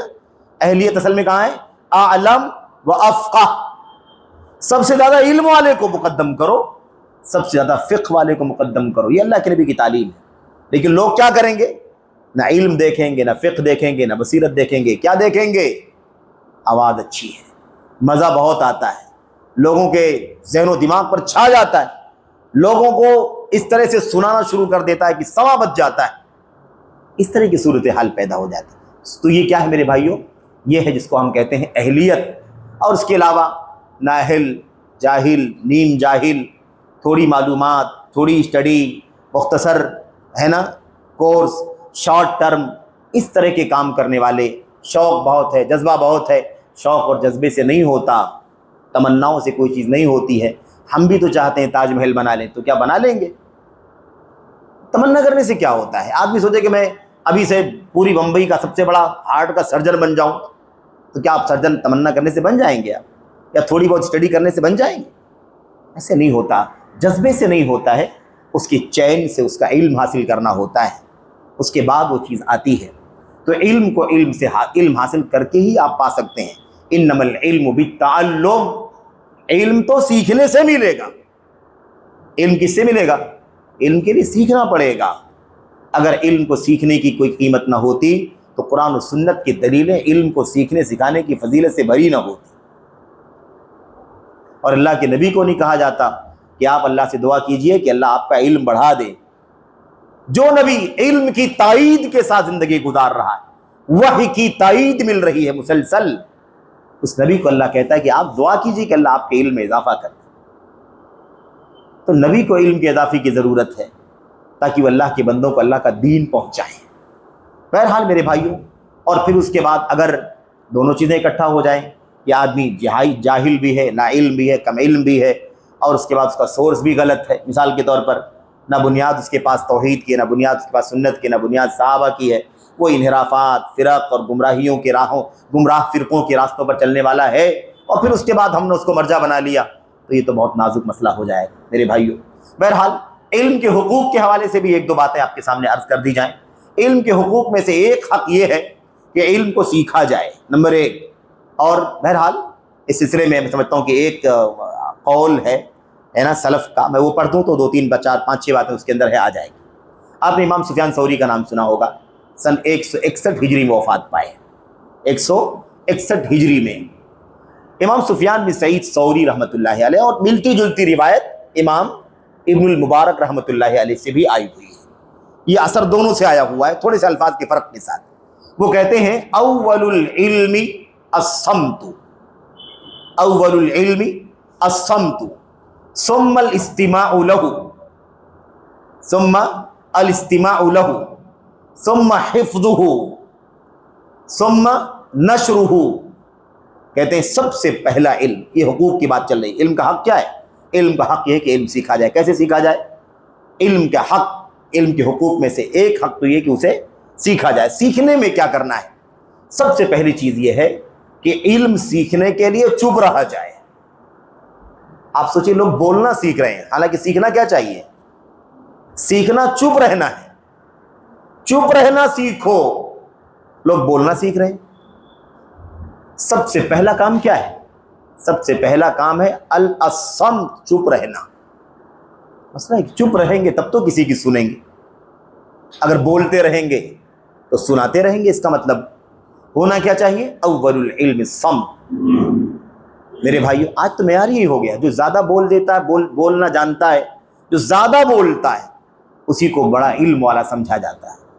چرب زبانی ہے نا. اللہ کے نبی نے فرمایا تھا لعل احدکم یکون الحن بحجتہ من بعض. ہو سکتا ہے کہ کوئی دو لوگ جھگڑا کر کے آئے میرے پاس اور ان دونوں میں سے ایک شخص زیادہ باتونی ہو, چرب زبان ہو, بڑی باتیں کرنا اسے آتا ہو, گھمانا آتا ہو, اور وہ آئے اور بات کو گھما پھرا کر کے بہت ساری بات کر کے مجھے کنونس کر دے اور میں اسی کے حق میں فیصلہ کر دوں کہ بھائی صحیح ہے, آپ کا ہی حق ہے, لے جائیے. تو اللہ کے نبی نے کیا فرمایا تھا؟ اس کی چرب زبانی کا اعتبار نہیں ہوگا. اصل کیا ہے سچائی, اس کا اعتبار ہوگا. میں تو انسان ہوں نا, مجھے تو غیب کا پتہ نہیں ہے نا کہ چور یہ ہے کہ یہ ہے, شاہ یہ ہے کہ یہ, مجھے نہیں معلوم کون کیا ہے. لیکن ہو سکتا ہے کوئی آدمی آئے مسئلہ لے کر کے, اس نے بیان کیا, اس کو زیادہ بولنا نہیں آتا ہے, اس نے بیچارے نے دھیرے دھیرے آواز دو چار باتیں بولی, اس کے بعد بول نہیں سکا, اس نے لمبی چوڑی بات کر ڈالی, چرب زبانی کر ڈالی, اور چرب زبانی کی, اور میں نے اس کی بات کو سن کر کے کیا کیا؟ فیصلہ کر دیا, فیصلہ کر دیا. تو اللہ کے نبی نے فرمایا کہ وہ یہ نہ سمجھے کہ فیصلہ میں نے اس کے حق میں کر دیا ہے تو وہ اس کا حقدار بن گیا, بلکہ جس کو میں فیصلہ کر رہا ہوں اور وہ چرب زبانی کی وجہ سے فیصلہ اس کے حصے میں جا رہا ہے, وہ جان لے کہ انما اعطیہ جمرۃ من النار, میں اسے جہنم کا انگارہ دے رہا ہوں. وہ سمجھ رہا پیسے مل رہے ہیں اور درہم اور دینار مل رہے ہیں, اس کے حق میں فیصلے ہو گئے. تو فیصلہ تو حالات, ظروف, قرائن, گواہ, شواہد, سچے جھوٹے جو بھی ہوں گے سامنے, اس کی بنیاد پر قاضی فیصلہ کرے گا. لیکن اس کا اعتبار نہیں ہے. اجر اور وزر, بوجھ یا عذاب, اور ثواب یا ہے نا اجر کہاں ملے گا؟ اللہ تبارک و تعالیٰ کے یہاں سچائی کی بنیاد پر ملے گا. جو چرب زبانی کرنے والے کو لوگ کیا سمجھتے ہیں؟ زیادہ علم والا ہے. امام ابن رجب رحمۃ اللہ علیہ, آپ نے سنا ہوگا, امام حافظ ابن رجب رحمۃ اللہ علیہ چھوٹی کے امام ہے, عالم ہے. 795 میں غالباً یا 92 میں پیدائش, وفات ہوئی ان کی, 8ویں صدی ہجری کے عالم ہیں وہ لکھتے ہیں کہ علم جو ہے وہ زیادہ بولنے کا نام نہیں ہے, زیادہ روایت کرنے کا نام نہیں ہے, زیادہ کتابوں کا نام نہیں ہے. اگر کوئی سمجھتا ہو کہ کسی نے بڑے لٹریچر بنا کر جمع کر رکھے, بڑے لٹریچر, ہر ٹاپک پہ لٹریچر ہے, ہر موضوع پر, تو کوئی یہ نہ سمجھے کہ ہر موضوع پر لٹریچر ہے تو سب سے بڑا عالم ہے وہ. ہر موضوع پر اس نے کچھ نہ کچھ بولا ہے اور گائیڈ کیا ہے اور لیکچر کیا ہے اور کوشچن آنسر. اس کا مطلب یہ نہیں کہ وہ علم والا ہے. کہتے ہیں لیس العلم بکثرت الروایہ ولا بکثرت الکتب. علم کثرت روایت کا نام, کثرت کتاب کا نام نہیں ہے. علم کس کا نام ہے؟ علم تو کتاب و سنت کے دلیلوں کا نام ہے. اگر وہ ایک لفظ بھی کہیں ہے تو وہ علم ہے, اور اگر وہ نہیں ہے اور جلدوں میں پھیلی ہوئی کوئی بات ہے تو بھی وہ علم. یہ ہے مسئلہ. لیکن آج حالت کیا ہے؟ آج یہی ہے میرے بھائی, معیار یہی ہے. لوگ یہ سمجھتے ہیں کہ یہ علم والا ہے, تو معیار بہت بری طرح بدل گیا. تو کیا العلم اول العلم الصمت. اچھا, یہاں پر یہ امام سفیان ثوری نے کیا کہا؟ پہلا کیا ہے؟ علم کی شروعات چپ رہنا ہے. امام ابن المبارک رحمۃ اللہ علیہ کہتے ہیں اول العلم النیہ. کہتے ہیں علم کی شروعات نیت سے ہوتی ہے. اس کا مطلب یہ نہیں ہے کہ امام سفیان ثوری یہ کہنا چاہتے ہیں کہ نیت کی ضرورت نہیں ہے، پہلے چپ رہنا ہے۔ چپ رہنے کا ذکر پہلے نمبر پر اس لیے کیا ہے کہ نیت تو رہنی ہی چاہیے، نیت کے بغیر تو، نیک نیتی کے بغیر تو دین کا علم عبادت ہے بھائی۔ دین کا علم کیا ہے؟ عبادت۔ یہاں بیٹھے ہوئے ہیں اللہ کے گھر میں، یہ عبادت میں بیٹھے ہوئے ہیں، اسی لیے للہیت کے ساتھ بیٹھنا ضروری ہے، تب تو ثواب ملے گا نا، اجر ملے گا۔ عبادت ہے، اجر مل رہا ہے، ثواب مل رہا ہے، اور فضیلت ہے، عبادت ہے اللہ تبارک و تعالیٰ کی۔ علم کی مجلسیں عبادت کی مجلسیں ہیں، اور علم کا کام عبادت کا کام ہے۔ دعوت، تعلیم، تربیت، یہ سب کیا ہے؟ یہ سب عبادت ہے اللہ تبارک و تعالیٰ کی۔ تو کیا ضروری ہے؟ نیت۔ اور دوسری بات کیا کہتے ہیں؟ ثم الاستماع لہ۔ دیکھا آپ نے، پہلا کام چپ رہنا، اور دوسرا کام غور سے سننا۔ بھئی اگر آدمی چپ نہیں بیٹھے گا تو سن نہیں سکے گا، غور سے سننا تو دور کی بات، سنے گا ہی نہیں وہ۔ تو سب سے پہلا چپ رہنا، دوسرا غور سے سننا، بغور سننا۔ وَإِذَا قُرِئَ الْقُرْآنُ فَاسْتَمِعُوا لَهُ وَأَنصِتُوا۔ فَاسْمَعُوا اور فَاسْتَمِعُوا دونوں میں فرق ہے۔ فَاسْمَعُوا کا مطلب سنو، اور فَاسْتَمِعُوا کا مطلب غور سے سنو۔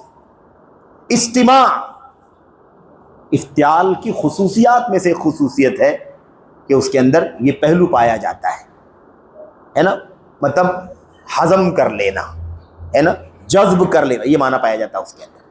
بہرحال تو کیا کہا؟ الاستماع لو۔ نمبر 3 حفظہ۔ تیسری چیز کیا ہے؟ تیسری چیز کیا ہے؟ اس کو اچھی طرح سے یاد کرنا، اچھی طرح سے یاد کرنا۔ تو علم جو ہے حفظ کرنے کی چیز ہے، علم کو یاد کرنا ہے، علم کو یاد کرنا ہے۔ ایسا نہیں ہوتا ہے کہ ہر چیز کو ہم کیا کریں؟ ہر چیز کو ہم گوگل سے تلاش کر کے نکالیں۔ علم ہونا چاہیے، معلومات ہونی، یاد رہنا چاہیے، کم سے کم علم کی بنیاد یاد رہنی چاہیے۔ تو یہ چیز کیا ہے؟ آداب میں سے، اس میں حقوق، علم کے حقوق پر بات ہو رہی ہے، طلب علم کے حقوق اور آداب پر بات ہو رہی ہے۔ کیا نمبر چیز کیا کہا امام سفیان ثوری نے؟ الاستماع لہ، اور اس کے بعد کہا حفظہ، اس کے بعد کیا کہا آخر میں؟ کہا وَنَشْرُهُ وَتَعْلِيمُهُ۔ اب اس کے بعد جب آپ نے اس کو حفظ کر، اس کے بعد علم العمل بہ، یاد کرنے کے بعد اس پر کیا کرنا؟ خود عمل کرنا، اس کو زندگی میں عمل کرنا، نافذ کرنا ہے۔ اور عجب سلف کا طریقہ تھا میرے بھائیوں، سلف صالحین کا عجب طریقہ تھا۔ وہ جس بھی بات سے گزرتے تھے قرآن و سنت کی، اس کو عمل میں لانے کی کوشش کرتے تھے۔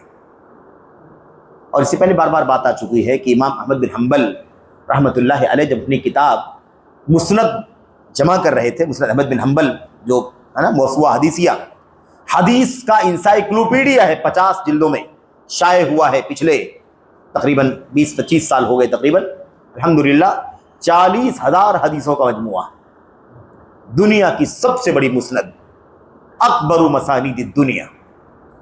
امام احمد بن حنبل رحمۃ اللہ علیہ کا طریقہ تھا کہ حدیثیں روایت کر رہے ہیں، جمع کر رہے ہیں، کئی لاکھ حدیثیں اکٹھا کی۔ اب اس میں سے جو حدیثیں ایک دم سند کے اعتبار سے انہیں اطمینان کی تھی، اس کو اپنی کتاب میں نوٹ کیا، نوٹ کرتے جاتے تھے، اور اس حدیث پر عمل بھی کرتے جاتے تھے۔ اب اتفاق سے حدیث پر حدیث نقل کرتے گئے، لکھتے گئے۔ اب اس میں ایک حدیث آ گئی ابو طیبہ کی۔ ابو طیبہ کون تھے؟ ابو طیبہ حجام تھے۔ حجام کا مطلب یہ اردو والا حجام نہیں، یعنی بال کاٹنے والا کام نہیں۔ حجام کا مطلب پچھنا لگانے والے، آج کل جو سینگی لگانا، اس کو حجامہ کہتے ہیں لوگ۔ اس زمانے میں سینگی کے ذریعے سے ہے نا وہ کام ہوتا تھا، تب ڈیولپ ہو گیا۔ خیر، ہم لوگ جب مدینہ یونیورسٹی میں ہم لوگوں کا داخلہ ہوا تقریباً 2002 میں لگ بھگ، تو سن 2099 کے ایام میں مدینے میں ہم نے دیکھا کہ مسجد نبوی سے تھوڑے ہی فاصلے پر باقاعدہ جیسے سیلون ہوتے ہیں نا، ایک طرف سے دکانیں کھلی ہوئی ہوتی ہیں، ایسی ایک طرف سے حجامہ کی دکانیں تھیں باقاعدہ، اور سینگی کے ذریعے سے، سینگ کے ذریعے سے ہی کیا کرتے تھے؟ وہ حجامہ کیا کرتے تھے، اور باقاعدہ لوگ بیٹھے رہتے تھے، علاج ہوتا تھا ماشاءاللہ۔ لیکن بہرحال دھیرے دھیرے وہ سلسلہ ختم ہو گیا، کیونکہ سب مطلب جدید وسائل آ گئے اور اب اس کا طریقہ بدل گیا۔ تو ابو طیبہ کی وہ حدیث آئی کہ اللہ کے نبی علیہ السلام نے ابو طیبہ کو بلوایا تھا، اور آپ نے حجامہ کروایا تھا، اور حجامہ کرنے کی مزدوری ان کو 1 دینار اللہ کے نبی نے ادا کی تھی. احتجم النبی صلی اللہ علیہ وسلم واعطى ابا طیبہ دینارا، ابو طیبہ سے حجامہ کروایا اور 1 دینار اس کو معاوضہ دیا. ابھی حدیث آ گئی امام احمد بن حنبل کے سامنے. اب امام احمد بن حنبل سلف کے اماموں میں سے چوٹی کے، انہوں نے بھی اپنے وقت کے کسی پچنا، کسی سینگی لگانے والے حجامہ کرنے والے شخص کو بلوایا اور انہوں نے اس حدیث پر عمل کرنے کے لیے خود بھی حجامہ کروایا، اور جو اس کی مزدوری بنتی تھی آپ نے اس کی مزدوری بھی ادا فرمائی. اللہ کے نبی کے صحابہ کا سلف کا طریقہ ہی یہی تھا. قرآن کی آیت سے گزرتے تھے، آیت کو یاد کرنا، یعنی اس کے الفاظ کو یاد کرنا، آیتوں کو یاد کرنا، اس کی تفسیر کا علم حاصل کرنا ہے نا، اس کے معنی کو، تفسیر کو سیکھنا، اور اس کے بعد کیا کرنا، اس پر عمل کر لینا، اس کے بعد آگے بڑھنا. صحابہ کا طریقہ بتاتے ہیں.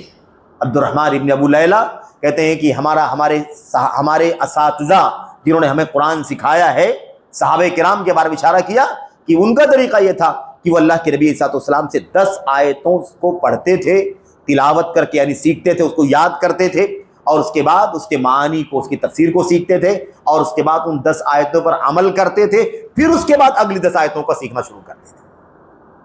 اس سے معلوم پڑتا ہے کہ سبق کوئی چیز پڑھنے پڑھانے میں کوئی ہے حرج کی بات. سبق ہی کا طریقہ ہو گیا نا، 10 آیتیں، تو کوئی حرج کی بات. خلاصہ کلام کیا ہے کہ عمل بھی ساتھ ساتھ، ہمارے یہاں کی طرح سے، ہماری طرح سے نہیں. آدمی کے پاس نالج بہت ہوتا ہے لیکن زندگی میں اس علم کا اثر کچھ دکھائی نہیں دیتا ہے. یہ افسوس کی بات ہے کہ آدمی کے پاس علم ہو لیکن عمل نہ کرے. کوتاہی، تھوڑی بہت کوتاہی بات سمجھ میں آتی ہے، لیکن ایک آدمی کیا ہو، آدمی آزاد رہے، عمل سے اس کو کوئی لینا دینا نہ ہو. ایسا سمجھے کہ عمل تو صرف مولویوں کی ذمہ داری. سمجھ رہے؟ ایسا لوگ سمجھتے ہیں کہ یہ سب سارے کام کس کے ہیں، مولویوں کے لیے یا فلاں کے لیے، یہ لوگ کریں، ہمارا مطلب اس سے کیا تعلق ہے، ہم تو عام مسلمان ہیں. بھئی دین سب کے لیے ہے اور سب پابند ہے اللہ تبارک و تعالیٰ. سب سے باز پرس ہونی ہے، بڑے ہوں چھوٹے ہوں، عالم ہوں کم علم ہو، جاہل ہوں، مرد ہوں خاتون ہوں، جو بھی ہیں، اللہ تبارک و تعالیٰ کا دین سب کے لیے، سب سے اللہ تبارک و تعالیٰ باز پرس کرے گا. تو کیا کہا، یہ دیکھیے، علم کے مطابق عمل کرنا، اور اس کے بعد آخری چیز کیا ہے، وَنَشْرُهُ ثُمَّ نَشْرُهُ وَتَعْلِيمُ. اس کے بعد یہ ہے کہ اس کو اب دوسروں کو بھی سکھانا اور اسے پھیلانا، اس کی نشر و اشاعت کرنا. یہ میں سمجھتا ہوں کہ یہ جو 5-6 باتیں اس کے اندر بیان کی گئی ہیں، یہ علم کے حقوق کو سمجھنے کے لیے کافی ہے. اگر ہم نے اس کے خلاف کچھ کیا تو اس کا مطلب ہم علم کا صحیح معنوں میں حق ادا نہیں کر سکیں گے. تو وقت سے پہلے لوگ سیکھنے سے پہلے سکھانا شروع کر دیتے ہیں، سننے، چپ ہونے سے پہلے بولنا شروع کر دیتے ہیں، سننے سے پہلے، ہے نا، اس طرح کی حرکتیں چل رہی ہیں. یہ اصل میں وہی ہے کہ علم کے حقوق کو ہم سمجھنے کو تیار نہیں ہیں. بہرحال باتیں تو بہت ساری ہیں، ہو بھی سکتی ہیں اور لمبی بات بھی، لیکن میں سمجھتا ہوں کہ بہت دیر ہو گئی. اللہ سے دعا کرتے ہیں کہ اللہ تبارک و تعالیٰ ہمیں اور آپ کو علم کے اصول سمجھنے کی توفیق عطا فرمائے، اور علم کے اصولوں کی ضمن میں اس کے فضائل کو، اس کے آداب کو اور اس کے حقوق کو اللہ تبارک و تعالیٰ سمجھنے کی توفیق عطا فرمائے، اور اس کے مطابق اللہ عز و جل ہم سب کو عمل کی توفیق بخشے. آمین رب العالمین. وصلی اللہ وسلم وبارک علی نبینا محمد